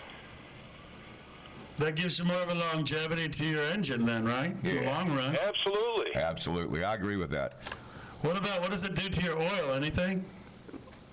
Well, I still change my oil every 2,500 miles. Yeah, I was fixing to say, hey, Ron, change your oil. It's okay. You need to do that. You do. I run a full change synthetic. Oh, that's, you know what, that's a really good and a valid point. I wonder, a lot of people say, oh, I don't like the synthetic, man. Well, I just ran Harley Century and all that crap in my last, in the 2008. And you know what, that thing, never had a problem. And if you don't get right in when it's time to change it, the stuff does last longer. It's still clean. It's amazing. Yeah, Syn 3 is good, but you have to understand, Syn 3 is still a blend. Oh, I know. Well, that's synthetic. Okay. You know, it is what it is. It's not a full synthetic. Anyway, I ran it. Hey, it was clean. You got other manufacturers out there that make actually a full synthetic oil for... Is Lucas one of those? Because they keep promoting that. I missed that one. I'm sorry, Craven. I think it was Lucas or somebody that was promoting that, oh, this is the best synthetic or whatever. I mean, you tell us what the best synthetic is and what you run. I mean, Redline, there's a bunch of stuff out there. You tell me. Well, Redline's good. Royal Purple's good. AMSOIL's good, which is what I run on my bike. Because we are also an AMSOIL distributor out there on the road doing oil changes and everything at all the bike rallies. So, I have it plentiful on hand, which is why I use it. Plus, it helps promote the product, blah, blah, blah. I'm not trying to get you to pitch all the things that you sell. I'm just trying to say, what do you really think? Technically, even if you don't sell it, what's the best one out there? Actually, I don't know if there is a best one out there. Ah, there you go. Now I got some truth. And that's what I was looking for, was the truth. About how often you change it, like I said, even though I'm running full synthetic, I change mine every 2,500 miles. Oh, you should. Ron did. I've worked as a service manager in the Harley-Davidson dealership for 14 and a half years. When they came out with Syn 3, I used it in my bikes. Yeah, my bike's maybe about 10, 15 degrees cooler. But did I notice a real change in them? No. Do I notice a real change using AMSOIL? Not really. Okay, so if you do something like I used to do, and that would be change my own oil and look at the own, well, I worked at Harley too. I'm going to admit to you. I mean, I was a mechanic, or what they call a technician now, but back in the day it was brand new. All all the Evos were out. And, what was that, about 1940? Yeah, it really was. And actually, you know, hey, quit. Hey, don't make a fun of older guy. You know what I'm saying? Anyway, the thing is, yeah, I'm old. And yeah, you know what? It don't really matter. When I was working back in the 80s, late 80s, early 90s, that's when all the Evo stuff came out. It was a mess. I had to go to training. And the one thing that they said was, oh, well, we don't even have synthetic oil. You know, I mean, it is what you got. You got to change your oil. You got to change your oil, synthetic or not. I don't care. So I've been trying to get Ron to change the oil on his bikes, but you know, Ron is. Sometimes he does, and then So, really, honestly, man, I don't know what other advice I can give you except that I ran a little bit longer and I changed my own oil and the stuff was still clean compared to the old standard non-synthetic. And that may be because I've seen both, and I've done a lot of people's oil changes, and I did a lot of stuff out of my own little place over there too. So I know, I've been there. Yep, I know you have. But what I'm trying to say, for whatever it's worth, it's not that bad unless you let it go that long. That's all I'm trying to get at. Well, and that'll do you in too, especially when you add heat to it. I mean, if the lubrication properties are no longer there and everything's broke down, you're in more danger of seizing an engine than ever. Yeah, because the piston must move up and down in the cylinder. And isn't it curious how? I have to get with this. Isn't it curious how the entire thing's based on sex all the time? I mean, I never. I'm not trying to ruin the show. I'm just saying that. I mean, I'm just saying if it don't go in and out, I mean, it's like there's going to be a divorce and you're going to be at the Harley shop for another $1,000. You know what I'm saying? It's going to cost you a lot more than that. But you also have to think of what it does to your rod main bearing. Well, I know, but if they're not getting the lube that they need, they're breaking down too. I can't tell you how many shovel heads I've seen or Evos. Oh, I know. Where they're the wrist pins have skid marks all over them because. Here we go again. Yeah, the pin seized. Yeah. I mean, there's so many things to think about when you're riding a bike, and maybe it's just me being a mechanic as long as I have. I mean, okay, I'm gonna put you on. We were gonna try to. All right, just hang tight, buddy. Thank you. We're gonna try to wrap it up, and then. But anyway, anything else you want to say to anybody? Tell us where you're gonna be, and let's see what's happening. You know what I'm saying? And I mean, we appreciate you calling in because we get a technical aspect from you. Well, yeah, and I can answer more about things than just Love Jugs. I've been a mechanic for 34 years. It's a great product. I love Jugs myself. Davidson's. And I will actually be at Daytona come March 6th until the 21st. Imagine that, right? I will be set up with Love Jugs. I will be the representative out there in front of J&P Cycles. Nice. Yeah, I like to go to J&P and pick up my new catalog, and guess what? They had 2016s. They ain't got the 2017 out yet, but I'm getting it. All right, brother man, thanks for calling in. We'll talk to you again soon, okay? Guys, have a great night. You have a great night. Thank you, Sam, man. Always great to hear from you. Look forward to hearing from you next week. And we will hear from you next week, I'm sure. Absolutely. All right, bro. Thank you. See ya. Bye. All right, great. What are we doing now? It's a flat track. All right, you're on the air with Born to Ride Radio. Go ahead. Hello. Hello? Ryan, you there, man? Can you hear me now? Yes, sir. Yep, sorry. I wasn't sure you were talking to me. Now, how's it going, guys? Ryan, thank you for calling in. Now, you're 21 and you're in New York right now? 21. I'm from New York, but I've actually been living in Michigan, training with Brian Smith and stuff like that, just getting ready for the 2017 season. That's right. We're talking about the AMA Pro Racing Flat Track Series, and you're one of the phenoms, I'm told, in the racing circuit. It's a pleasure to have you on Born to Ride Radio, man. What's going on? It's awesome. Just coming off of winning the GNC2 championship this year, trying to gather it all up this off season, and just make sure we head into my rookie season to the Twins class full steam ahead. I don't want to be that rookie rider that just comes in and is squeaking in the main events. I want to come in there and improve myself and try to do as good as I can. So I'm busting my butt. Fortunate enough to have Brian Smith training with me and stuff like that. Obviously, he won the GNC1 championship last year, so couldn't ask for a better mentor to help me out this offseason. The flat track, that's kind of old school, real racing there, man. How did you get into it? It's funny, actually. Usually with the flat track guys, they have just it been in their family forever or whatever. But my dad's the one that got me into it, and he just raced locally now and again, and not till he was older, actually. So when I was born, he retired, and when I was 3 years old, he bought me a dirt bike, and we started racing when I was 4 years old, and it just kind of seemed to take off from there. When I was probably around 8 or 9 years old, we met James Rispoli, who's a British Superbike racer, and him and his dad, Phil Rispoli, they got me into it big time and took me to the amateur nationals and stuff like that, and just escalated into that, and those guys pretty much took me to the next step of thinking racing could be bigger than just a hobby on the weekends, Oh, wow.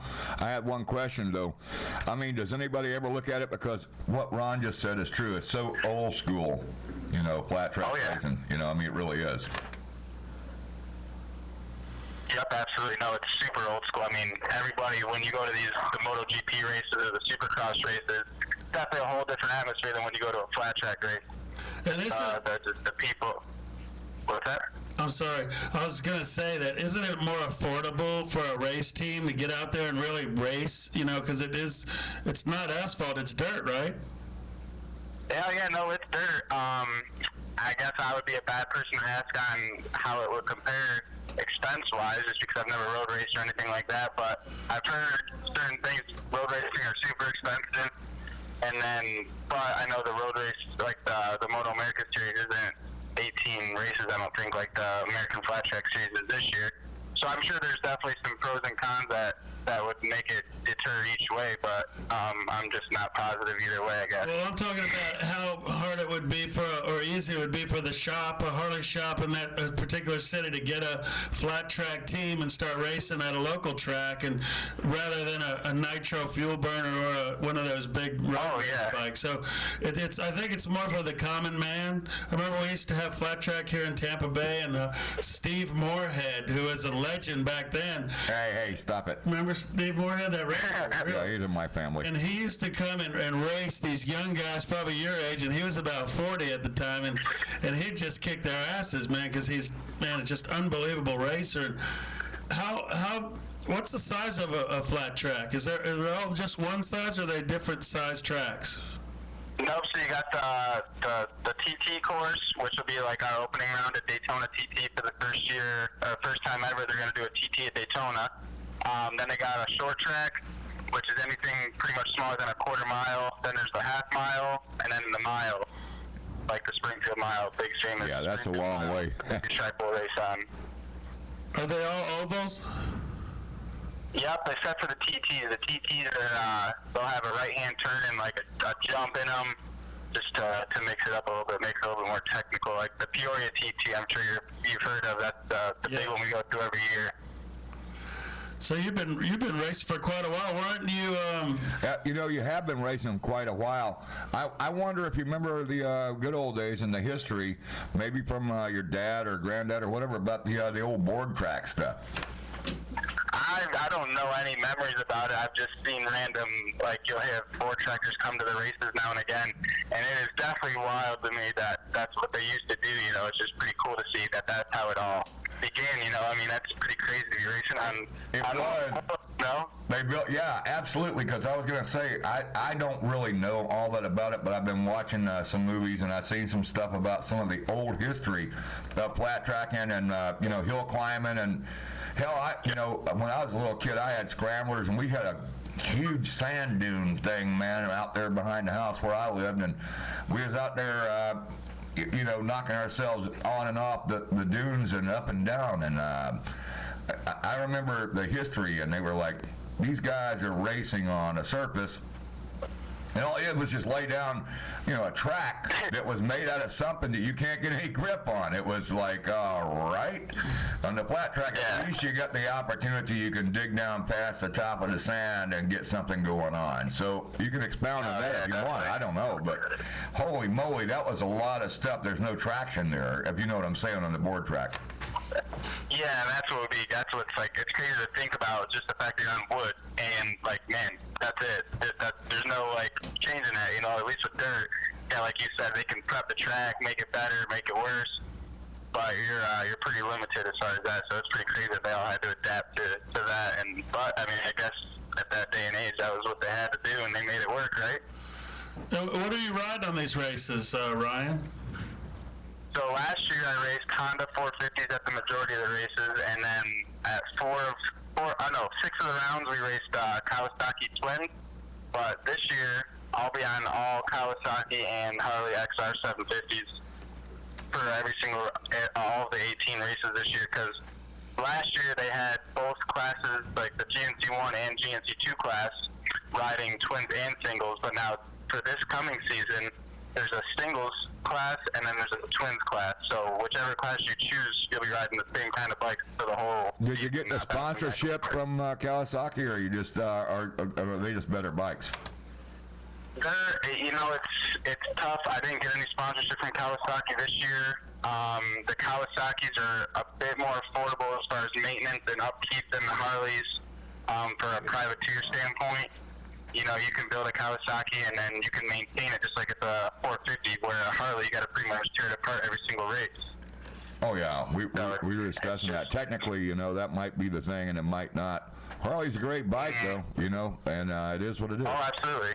And we're talking to Ryan Wells from the AMA Pro Racing Flat Track Series. And Ryan, 2016, the GNC2, you were the champion with 5 wins. Tell us about those races. Yeah, no, it was awesome. Coming up into this year, I had only won 2 races total, so to be able to win 5 in one season was awesome. And, I just wanted to believe all these years up until now that it was, I just needed to put the whole package together. And so this year to finally get an awesome team with great bikes, it was just, it made everything that much easier. So all the training that we did all summer and stuff, and then I felt the best bikes in the pits, just made it all a great combination. And I was looking at your bio, and the AMA Youth Dirt Rider Tracker of the Year. When did that happen? What year was that? How old were you at that time? Because you're 21 now. Yep, I was 11 years old in 2007. We went to the Amateur Nationals, and I won both 85cc Grand National Championships. And it was funny because now Road Racer Factory Suzuki rider Jake Lewis, it was me and him racing for the Youth Dirt Tracker of the Year award, and I happened to win it. But it was it's just funny to see how both of us have obviously I stuck with dirt track and he raced a road race, but yeah, that was in 2007, 11 years old, just one of my better years at the Amateur Nationals, actually. That's awesome. And talking to Ryan Wells, AMA, Pro Racing Flat Track Racer. Man, this guy's got it in his blood. How did you get influenced to start riding? Who got you your first bike, and what was it back at the age of 4? Had to be your my dad, actually. Age of 3, my dad got me a PW50. Actually, I think it was my uncle bought one for his son a few years prior to that. So my dad bought it off of him, and I raced. It was pink and white PW50, and I rode it around the yard. My dad built me a track in the backyard because we live out in the country. And I just rode that thing, and then I raced the following year on the same bike, and then the year after that, my dad bought me a brand new PW50 and got me all decked out in graphics and stuff like that. And we raced locally for our first few years, and just had fun. And because the track, my hometown track is just 10 minutes down the road from my house, so it just worked out well where I had a good track. And I lived down in the country, so my dad could build me a track in my backyard and just ride all the time. That's awesome. And as 2016, the GNC champion with 5 wins, when you think back to when you were 4 years old and your dad bought you that first motorcycle, you know, Born to Ride's about family, man. It's about what's in your blood, but where we go from where we've been and what we've learned. How important is family, and how important was that gift of a motorcycle at 4 years old to you now when you look back at it? Oh man, I can't even express to my family. And it's funny because, like, I know a lot of families will get out of it or whatever. But my parents, they gave everything just so I could try racing a dirt bike. You know, when it came to school and sports and playing sports in school, I always chose to race, so they just gave me it all. And they traveled with me up until my second year in the Pro Series. So, I mean, looking back at it now, I couldn't imagine them getting me anything else when I was 4 years old. You know, just thinking about how much motorcycle racing has become my life, and there's nothing else really. You know, I wake up every morning and think about what I can do to be better on a motorcycle. So the fact to be able to think, man, what if they wouldn't have got me a dirt bike when I was 3 years old? It's just crazy to think of where I might be and what would be different. But I sure don't wish it was any different. So I'm thankful that they did all that, and my family's been awesome. I wouldn't have been able to do it without my family. So definitely, I thank them for everything they've done for me. So you had a dream, you had a vision, but you had a family support that dream and vision. And you know, if anybody's listening out there, support your kids and give them a dream and support their dreams. That's what Born to Ride's about. And telling your story is really awesome. And you know, and I know that. Also, back in 2010, think about 2010, you're the AMA Grand National Champion of 450 DTX. Tell us about 2010, and how did you win how did you become national champion? So pretty much around like 65, like when I was on the 65 class, that's when me and my dad, and we started to realize that that's kind of what I wanted to do and the direction I wanted to go. So then after winning the 85 class Youth Dirt Track of the Year, that was just my next step. 450s, you know, I didn't go to amateur nationals at all from the time I won Youth Dirt Track of the Year until 2010. And we were actually going for a Horizon Award, and I won 2 of the 3 classes that I entered. I won the 450 DTX, and it was awesome. You know, I feel like that was the most heads-up class. Everybody was on stock motorcycles, just all rider. Everything was awesome, and it came down to me and Briar Bauman, and I won by a half a wheel on the mile, and that was the first mile I ever rode, and it was just incredible. I couldn't believe it. You know, it was awesome. We came up a little bit short in the Horizon Award, but Briar Bauman won the Horizon Award that year. But I'm kind of glad it went the way it did. I actually turned, since you can't turn professional in the AMA class till you're 16, I actually went professional in Canada when I was 15 after winning the 450 class at Nationals, and raced a whole year professional in Canada before I went professional in the AMA class. So it was a pretty cool experience just to be able to kind of turn professional a year earlier than the typical person would, and just get a whole different experience in racing before turning into the big boys, I guess you would say, for the AMA stuff. So it was cool.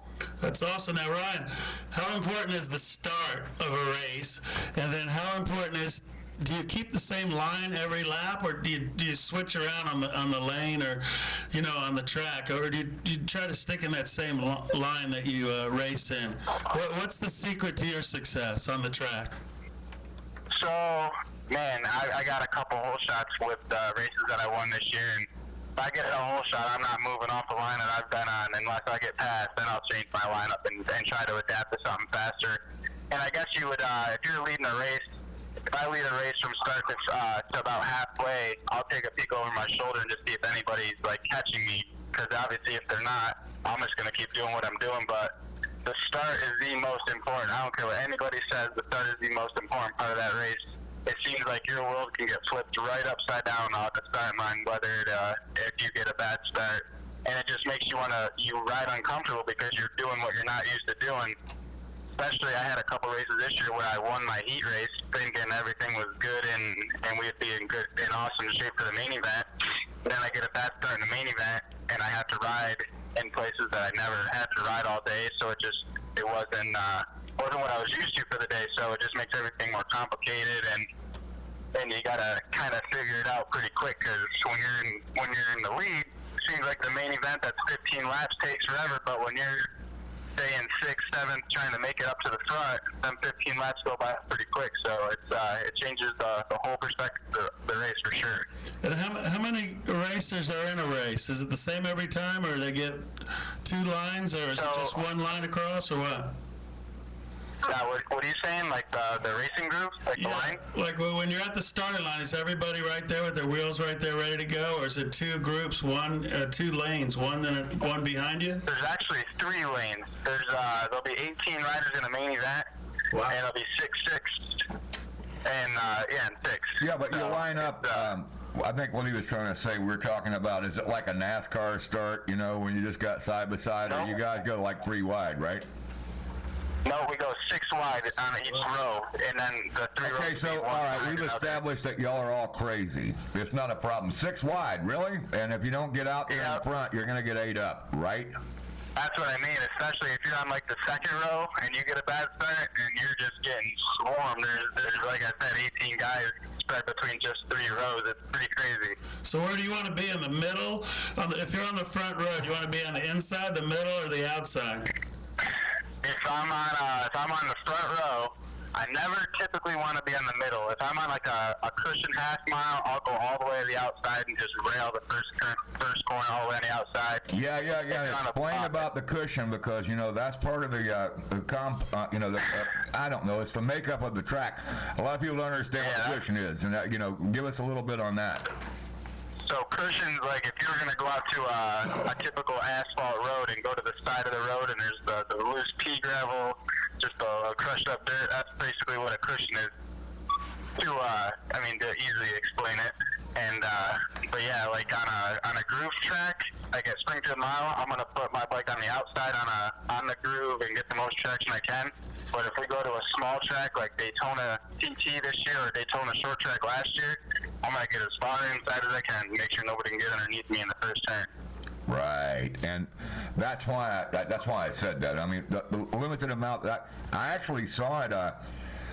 Sometimes I sit out here and watch some dirt track racing and some motocrossing and some stuff like that on the TV, and I was like, you know, some pretty serious stuff. And you guys are every bit as dynamic as any other racing series out there, cars, motorcycles, or anything. For sure. And you guys are out there, and flat tracking is old school, and it's really a badass sport. And I don't know what to say, except it's really great to have you on the program, because nobody ever wants to expose this particular part of racing. It's coming back strong with the, thank God for the AMA Pro Racing and their flat track series. And for more information, you guys have the website amaproracing.com. Learn more about this year.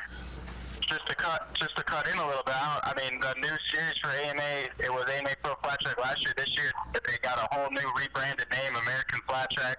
So that'll be the website you guys want to go to for any flat track information and stuff like that, too. Oh, what is that again? Say that again. Say it again.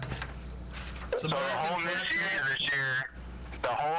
this year, it's no more AMA Pro Flat Track. It's all called American Flat Track, just because, like you've been preaching, it's old school dirt track, you know.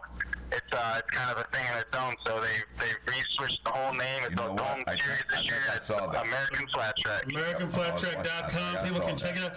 Tell us a little bit now about this series. You're about to kick it off, and what is it, like 18 dates? 18 races. It's the most races they've had in a few years now, and there's so many changes this year. Like I said, they'll be racing twins hitting jumps again, like old days, like Scott Parker used to do. So it's going to be pretty cool. They're kind of bringing back more old school thing. Riders will be wearing leathers at every race, just random things like that to kind of bring back the roots of dirt track and just kind of reflect on it a bit. And I think it's going to be awesome. The first 3 races are huge. You got Daytona TT, March 16th, then we go to Georgia, then we go to Charlotte, North Carolina, and it's just 3 awesome races right in a row. And they're going to be, I think it's just going to be an awesome year for dirt track in a whole, to just kind of make a step forward in the sport, you know. And it all kicks off in Daytona Bike Week, right there. Did you say that it's a Wednesday or Thursday night in Daytona Bike Week? Thursday or Friday night. I'm not 100% positive, but yep. And what's cool is usually Daytona short track is on the outside of the stadium in the parking lot. This year, they're tearing down the Supercross after it's done, and they're putting the dirt track right there in the infield. So it's going to be pretty awesome to watch and check out for the first year that they're doing that. Man, and that, you know what, Ryan? We're going to give away 2 tickets to the event of the listener's choice. If you're listening out there, call in or email us or get in touch with us. You're going to win 2 tickets of your choice, and it also goes with a Ryan Wells meet and greet session provided. So, I mean, we're going to be giving away tickets every week. American Flat Track is behind this 100% with the Born to Ride radio show. We're behind them with the Born to Ride magazine. Matter of fact, you guys are on the cover of the Born to Ride magazine in Georgia. This month, coming out for February, we're going to be at the Great American Motorcycle Show this weekend, and we're going to be passing out thousands of magazines. You guys are going to have a booth there as well. So we can't thank you enough for calling in tonight. What an honor. For 21, you sound like a grizzled veteran. Isn't that right, Craven? This guy knows how to race. Oh, he is. He knows exactly what it's about, and he's actually helped people understand a little bit more about the sport. It's an old school, very old school sport, and it's not like, oh well, and he knows it. There's no umbrella girls there, is there? No, there ain't. No, this is the real deal stuff. And you know what? Yeah, you could get hurt if you want to, but mostly you just want to have fun, right, Ron? Absolutely. No, I mean, everybody knows what they're risking when they go out there to race, and man, everybody loves it. Can't get enough of it, so we know the deal, but everybody loves it that we're doing it, and can't get enough of it. I know that's my opinion, at least. Yeah, I know. I was an asphalt racer and all my cars and all that stuff, but man, the dirt track stuff was a lot more fun because that way you're really not in control, and you go around and around at 80 miles an hour on a quarter-mile track, and I know it sounds stupid, but it's a 4-wheel vehicle, but man, it's even worse when you're on 2, bro. It's definitely a thrill of a lifetime. Yeah, that's for sure. Can't get it for nothing else. Ryan, when you're racing, man, have you ever thought about anything besides racing while you were racing? Did your mind ever wander off while you're still getting it on the track? It's funny. At Lima this year, I pulled pretty good lead in the main event, and there was a time where the thing it got a little bit gnarly in turn 3 and 4, and I just remember man, I'm freaking way out in front here, and I'm still not letting off at all. And I just came off the seat just out. It's what the heck, man? But it's just funny. Sometimes if you're just out in your own little world and in the zone, you'll definitely space out a little bit. It's funny. Did you ever think about, man, I want to go to the movies with my girl or something? Or anything you had to do at home? I'm like that. I'll probably crash if I think about that. Yeah, right. I had to ask. You gotta put it out there and let it eat, baby. One other question, man. Have you ever checked out ice racing, or have you ever raced on the ice? I've never raced on the ice, but it's funny. So this year I've moved to Michigan. I live with Brian Smith right now, and I set up all these tires for this winter, and I've been out there a few times, and it's an absolute blast. It's not, I guess it's the most comparable thing you can get to dirt track, but they've got tires out here. No.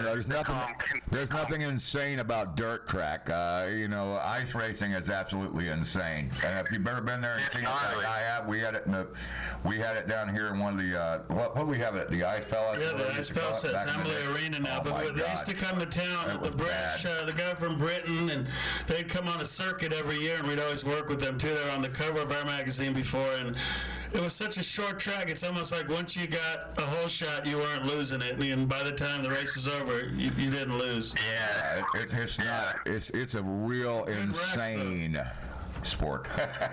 Once again, it's American Flat Track. We're honored today to have Ryan Wells. People, this is a national star calling into Born to Ride Radio. I hope we get to talk to you again, Ryan, as the race comes closer and closer, and get to meet you in Daytona on the track.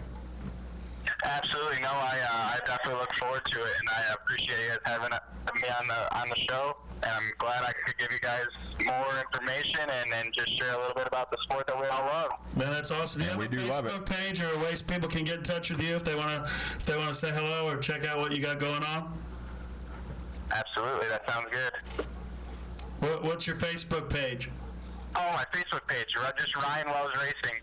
on Facebook, and it's pretty much all that on Instagram and Twitter and everything like that. Ryan Wells 94.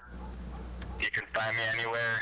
I'm better on Instagram. I can update that as much as possible and stuff like that. And I have my mom actually still helps me with my Facebook page, so she'll be down there in Daytona helping me out too. So it'll be that's how you can keep in touch with me, and I'll be posting where I'm going to be at and when I'm pretty much whenever I take off for a race trip, I post. So keep up with me there. That's awesome. We can't thank you enough, and great to have family part of Born to Ride, motorcycling, racing, dirt track. Craven, this is what it's all about, man, I tell you. Yeah. And he was talking about his mom doing his Facebook, and that's all good. Listen, man, I know. She's hot, right? Oh, I love hot moms. Oh, he's not going to say anything. He's going to get mad at me and beat me up because I'm an old guy. All right, cool. All right, listen, man, thanks a lot, Ryan, for updating all of our listeners and viewers on the sport. Well, you know, flat track, it is what it is. It's the real deal, and you guys are out there making it happen. I love watching it on TV. I love seeing it in person. You know, don't like Michigan much, but I like everything about the sport. So, Ryan, one other thing. Oh, yeah. Call us back and keep us updated. Like, you know, the people can buy a seat, they can buy a ticket to see the races, but when they buy the seat, they're only going to need half of it because they're going to be on the edge of their seats watching you guys tear it up. No, they won't even be in the seat. They'll be standing up. I'm telling you, if you ain't never been to one of these things, this is an exciting sport that everybody forgot about, and I'm glad everybody's bringing it back. And I did see that update about, oh, yeah, we're going to make this American flat track or whatever it was, and it's about time somebody brought this sport back into the forefront on television and everywhere else. Thanks a lot, Ryan. Absolutely. And good luck. Holler at us next week and let us know whether you win or not. I'm sure you're going to. We're gonna watch your career blow up, man. All right. Well, I appreciate having me on the show. It was good talking to you both. Thank you, sir. Thank you, buddy. We'll talk to you again soon. All right, bye-bye. You know, that's incredible because that's a sport that really has been kind of like forgotten about, and nobody's really like giving it the respect that it's due, and it's due it. Like I said, old school, you could build a, you know, some people can get in the...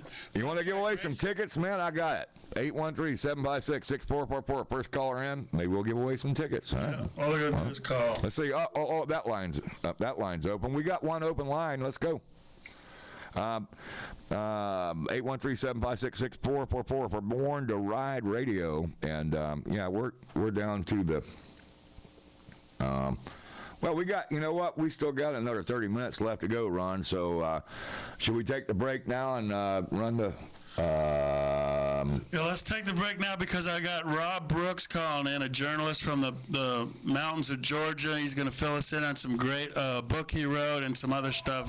Well, it's too late now. He just called in. Let's check it out. All right. Born to Ride Radio, you're on the air. Hey, this is Rob Brooks. Well, I just said. You know, I knew that. Ron was like, okay, we'll take the break now. And then, well, you know, he's calling in from the Georgia mountains. And I'm like, oh, yeah. I remember that. I was born and raised in Georgia. I love it up there, but I just can't deal with it anymore. Where'd you call home up here? Where are you from? Marietta. Oh, yeah. We're on the other side of the perimeter up here in Dacula, Georgia, Lawrenceville. You're probably familiar. I know where it is. And you know what? I've been in a lot of places in Georgia, even in the Valdosta jail and stuff like that. But, you know, I love Georgia, but I just don't want to go back. I don't know why. Maybe I'm just dumb, but... Did you cross the Macon County line? Yeah, I kind of did that. Yeah, it's crazy. I actually grew up down there in South Florida, down below Miami, down in the Cutler Ridge Perrine area. I lived there too, brother. I lived there too. I'm just the opposite. I love visiting Florida, but man, I love North Central Georgia. I've sunk my roots here. You know what? It's a beautiful place, and I think that people overlook North Georgia and the mountains and all the stuff. That's God's country, man. It is. And it's a beautiful, beautiful place. Up here, all kinds of riding, all kinds of conditions. And so much great weather year-round. It really is. So, Rob, man, have you been listening to the show at all tonight? Did you catch anything? Yeah, I was catching some of your talking about flat tracking and dirt tracking, man. We love it. Was that cool or what? I mean, 21-year-old phenom, Ryan Wells, he's been racing and riding since he's like 4 years old. What a great story. And AMA And the American Flat Track is coming back, and they're going to have a big race in Georgia, and then they're going into Rockingham. That's after they start. The first 3 races are going to be Daytona, and then Georgia, and then Carolinas. So we'll have to get you out there and meet these guys. And yeah, man, absolutely. We'll go do a piece on it. When it comes to riding the mountains, safety, but also knowledge, Rob is the man. I mean, he's writing some excellent articles in Born to Ride magazine. So honored to have you part of our family. And speaking of family, you're a family guy, and that's what I like about what you do too, Rob. Tell me about the story you wrote for Father's Day. Let's start it off with that, man, because it sets the tone for what we're doing here. Tell us about the story you wrote for Father's Day. It meant a lot to me and our readers as well. Well, I wrote a piece for you called My Father's Son, and it really was kind of a biopic about growing up with a biker dad. I mean, my father, who's probably listening right now, is he rode ever since he was a teenager back in the mid-50s or mid to late 50s. First bike was a 54 Tiger 500, and growing up, and when we moved up here in Fayetteville, he had I think he had a 72 Bonneville, maybe at one time a 68 TR1, and then probably enough extra parts hanging from, pegs around the garage to probably build a third one. I mean, so, I grew up around bikes. We had dirt bikes as a kid, and we lived on some land, so, we were blasting and wrapping them around trees back in the woods, and I was out of riding for a number of years, like in high school, discovered 4 wheels and a car, and dating and girls and college, and then marriage after that and kids, and really didn't get into riding 2 wheels again until I want to say about 1996, something like that, and got the itch again and scratched it. And my dad had sold off his bikes and stuff like that some years before, and after a few years convinced him to get back on 2 wheels, and he bought a Harley Super Glide, and then followed it up with a 2003 100-year anniversary Heritage, which he still has, and man, he's still riding. And one of the greatest joys of my life is riding with my mom, and my mom will still throw a leg over and hop on the passenger seat and ride with him. We've done some road trips together, and that's why the whole article is really about, I really am my father's son. I'm just following in the footsteps of a great rider and myself. So, yeah. Well, it was a touching story, but it was something I was really looking forward to read, because when other people read that story, they might think, oh, wow, that was cool, man. What would it have been like to ride with my dad if I could ride like Rob did with his dad, or share those great moments, because not all of our fathers are riders, and or even have motorcycles, but they probably bought us one at one time or got us riding, so we got to thank them for that. But I always would think about that. What would it be like to look next to me, and there's my dad riding with me? It's really awesome. It's hard to describe. We still get to do it from time to time, and he doesn't ride as much as he used to for health reasons. He's getting on he's mid-upper 70s, but the times we do get to ride together, it's just, I can't describe the joy and satisfaction of, riding staggered with the old man next to me or me next to him. It really is a cool thing. How important has that been to your life, Rob? It's been huge. I'm so thankful that, I've got both of my parents. They're together. They're still around. We have that common interest as well as other things. And, the older he gets, and I think the older I get, the more precious it is the time I get to spend with both of them, on 2 wheels or around his place or helping him with stuff. The older I get, the more I cherish every moment of it, because I know it's fleeting. I understand that. Life is fragile. Life is fleeting. Yeah, and that's awesome, man. And your column this month, I believe it's Your Brother's Keeper? Or My Brother's Keeper? Yeah, My Brother's Keeper, is the one I got coming up this next one for you. Tell us a little bit about that.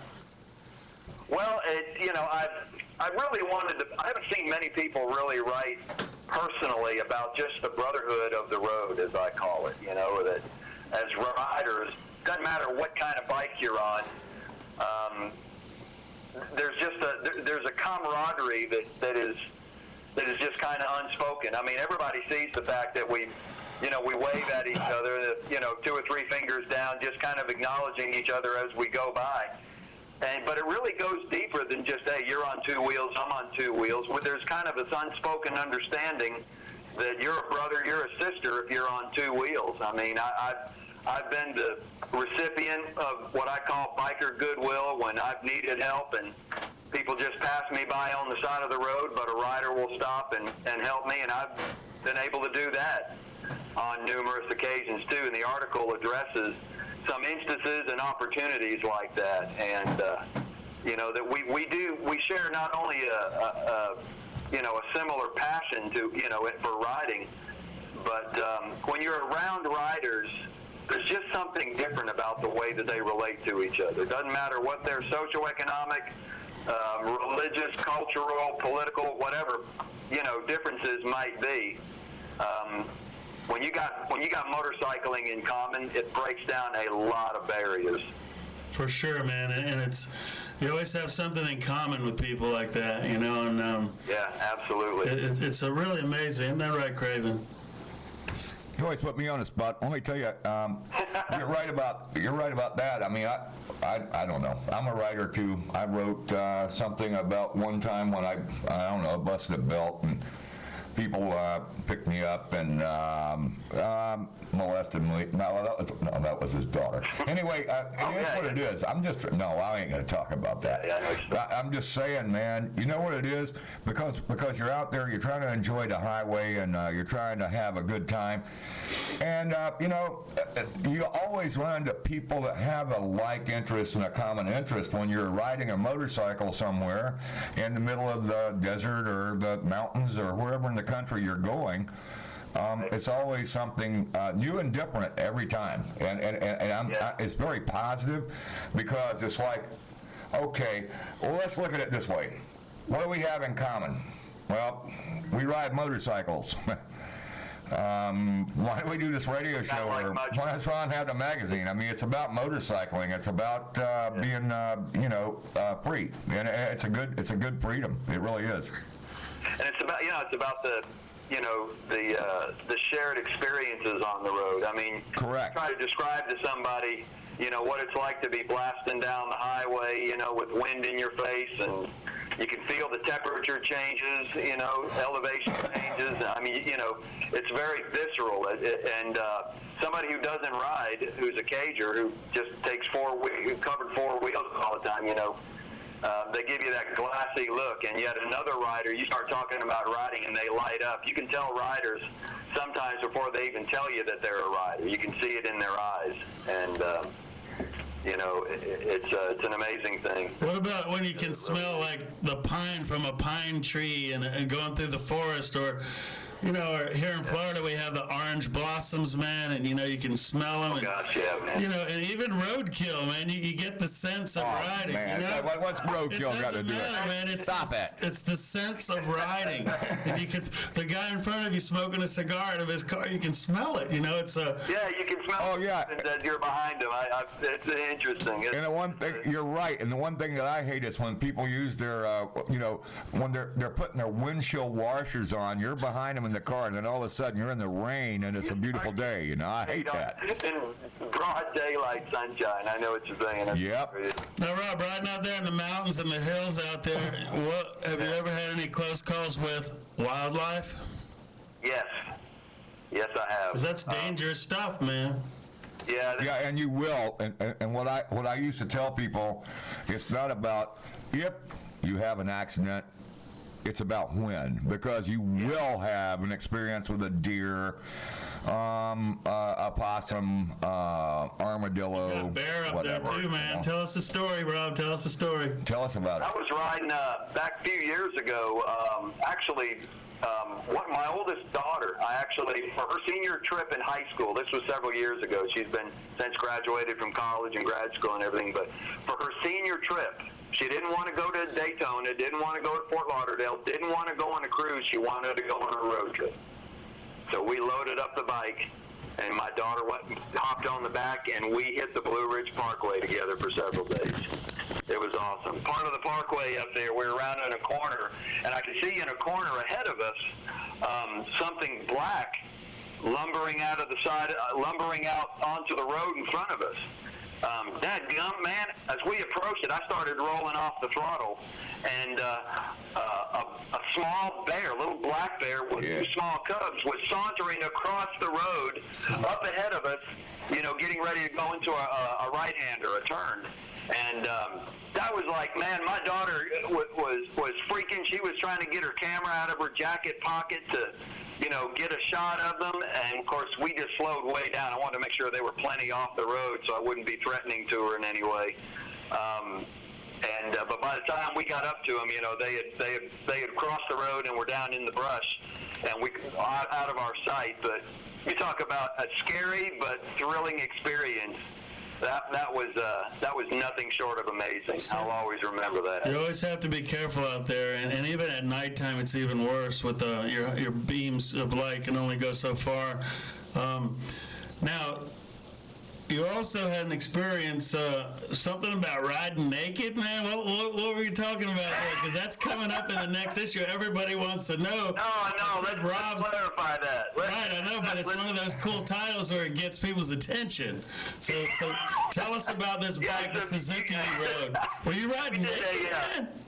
Probably a lot of your readers, if they are familiar with what I've been able to do with you guys recently. I've got the column. The column's called Road Dirt, and plus I've had the privilege for contributing, motorcycle and equipment evaluations for Ron, rides, events, Copperhead Lodge up here, and Thunder in the Mountains. I've been able to do some correspondent work for him, but did a piece recently. Suzuki reintroduced a real super popular motorcycle the SV650, called the SV650. It's a V-twin, it's almost like an L-twin, kind of a V-twin, kind of laying forward in the frame. Naked bike, pretty much stripped down like a naked sport bike, a little more upright riding position. They ran that bike from like 1999 to, I want to say, about 2009, and then they changed it up, added a bunch of different fairing on it, made it into something called a Gladius, which was really, a monstrosity it was horrible looking. And it kind of fell out of their lineup. It was one of the more popular bikes they've ever sold, that in the GSX-R 750. And they reintroduced it in 2017. It looks like the 1999, but it's fuel injected and everything now. And I had the opportunity to go by Mountain Motorsports up here in Buford, Georgia, a whole network of... The right word is. Been there, done that. Great, fantastic network of dealerships. And the guys over at the one in Buford, Georgia, actually let me have their first one that they got, signed it out to me for a day. And the article is about test riding that thing. Man, we rode it with a friend of mine. We rode it up towards the North Georgia mountains. We rode it on highway. We rode it in congested city traffic. We rode it, just in regular rolling hills and country roads.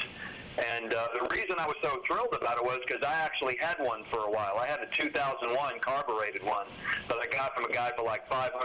It was a Frankenstein. It was in terrible shape. And with my dad's help, we got it running again. And I rode it for a while, and then sold it to a college kid that just fell in love with it. In fact, he still has it. He rides the wheels off of it when he's home from college. And but Ride Naked is really about just getting on this.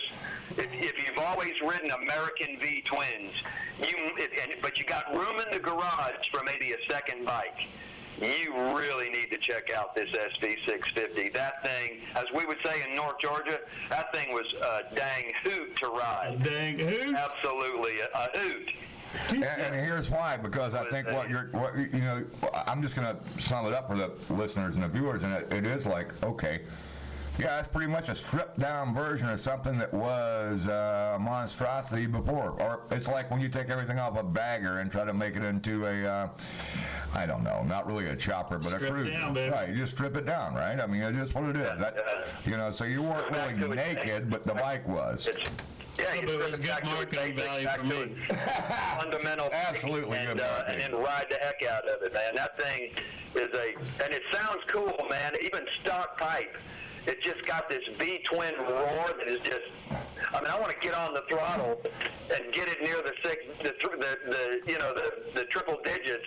I didn't say that. Just because we're not cops. It doesn't scream like an inline. It roars like a V-twin. It's the craziest sound. I love it. So, your listeners need to go check that bike out, man. That thing is super cool. And they're going to be able to read about it in the February show Born to Ride, which we'll have at this weekend at the Great American Motorcycle Show in Georgia, and they're going to have a chance to meet you there. I'm going to be there with you guys. Looking forward to it. Yeah, and getting back, we're going to be able to meet Rob Brooks. We're talking to Rob Brooks, journalist and motorcycle all-around guy, family man, and just a good guy in the biker community, and really appreciate his input with Born to Ride. But you're going to have a chance to meet Rob. You can ask him questions about anything he's written or some of his columns. But talking about your column, Road Dirt, now you wrote a book about with that title. Tell us about the book and where they can get it, man. Yeah, man. Actually, back about 4 years or so ago, I started penning a book called Road Dirt: The Musings and Ramblings of a Biker Preacher. And it's basically a collection of short stories from my life of riding, life, faith. I'm a man of faith. I'm a Christ follower.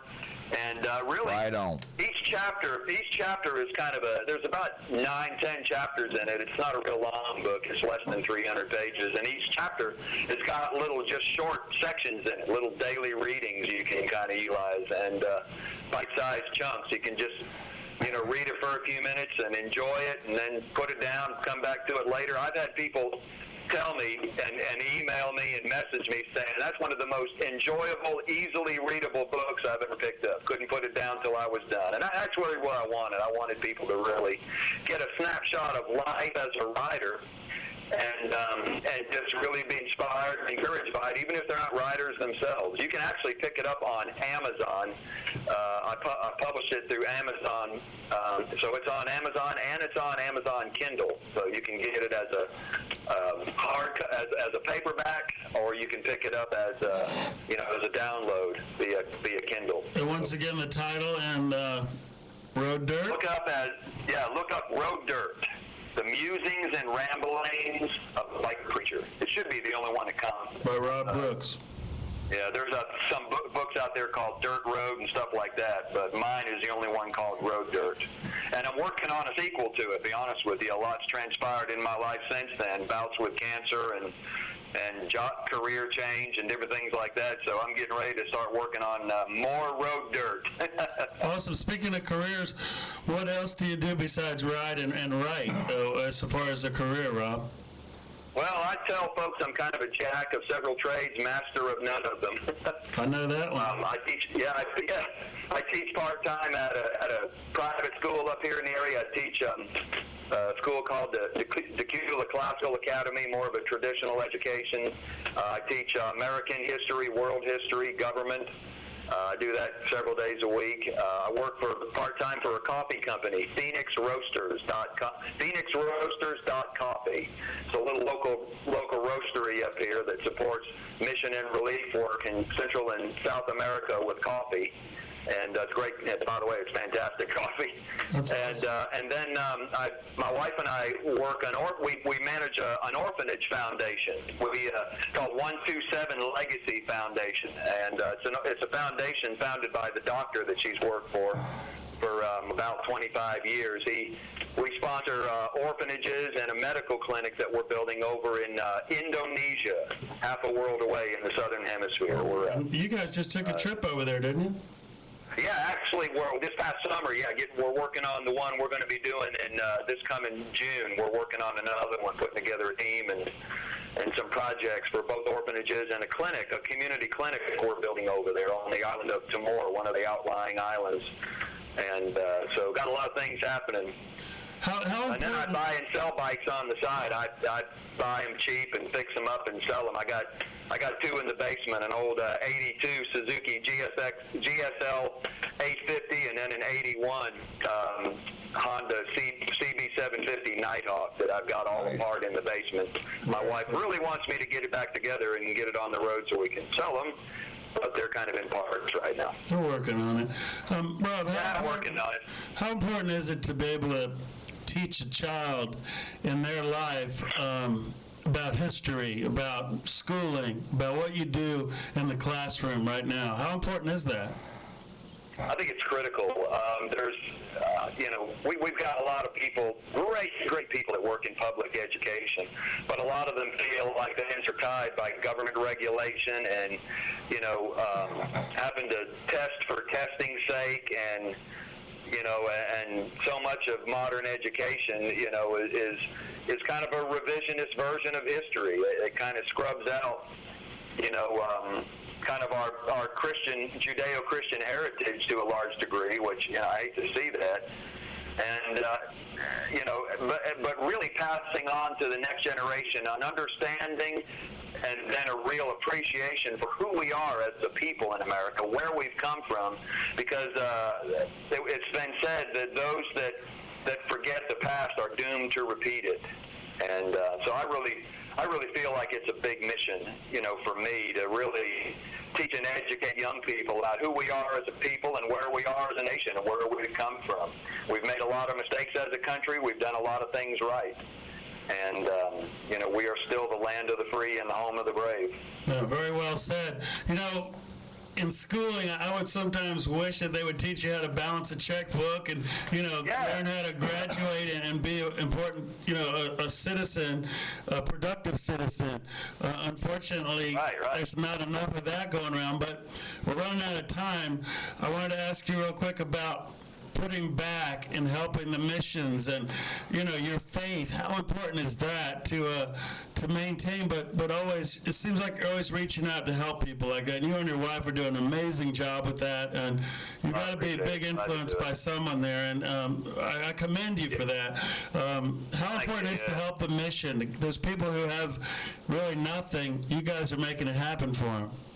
Yeah, we really are. You can go to 127 Legacy Foundation, or just go to 127legacy.org, 127legacy.org, and there's ways that you can see what that foundation's all about and how you can contribute right there online.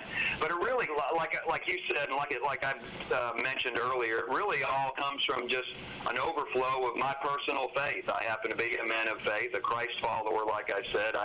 My parents were, fairly religious growing up. They had us in church all the time, so I grew up in, kind of a religious background. But really, it was when I was 15 years old that I really understood what it really meant to be a Christian according to the Bible. And that is surrendering, my life to the lordship and leadership of Jesus Christ in my life. And I gave my heart and life to him as a 15-year-old. And, really, it's not about religion or rituals and traditions. It's about a relationship with the living God through his son, Jesus Christ. And I agree with that. Like that. I tried to live my life like that. Sometimes I'd said this before, and I don't know if you agree with this or not, but I always said this. I said, specifically, religion is a ruination of spirituality, which is a belief in God. I wouldn't entirely disagree with you. I think man tends to, take faith and make religion out of it, which is full of rituals and traditions and rites. And that's what I was talking about. At its most basic, Jesus' worst enemy when he was here on earth was the religious establishment. Correct. And who opposed him or were terrified of him for the message he was bringing. Jesus came and took faith and made it relationship again, which is what it was supposed to be from the beginning. And if you don't have faith, you ain't got much left, man. And you know what? It's one of those deals. You can live it or live with it, but it'll get worse and worse and worse if you just let it get that way. It's true. It's true, Well, Rob, we can't thank you enough, man. We're going to go off the air here shortly, so yes, sir. Hey, we got to roll out. I can't wait to see you this weekend. Together at GAMS, that Great American Motorcycle Show. I'll call you tomorrow. We'll set everything up, and man, thank you for them inspiring words today. Remember Road Dirt. Check it out on Amazon. Pick up Rob's book. Yes, great sir. to have you on the show, man. Hey, man, love you guys. God bless. Have a great night. Love you too. God bless you too. And may you have a safe night. You too, my friend. Take care. Thank you for calling, sir. All right. Bye-bye. Wow. All right, so I guess we're gonna sign off, yeah? Signing up. What a show, man. Are we gonna sign off, or what are we doing? All right, there you go. Wow, a lot of calls, a lot of fun, a lot of stuff going on. So we got this going on now. Here we go. Crap. How did it stop like that?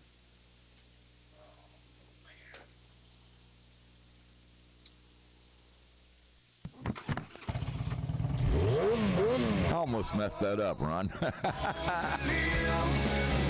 to rise.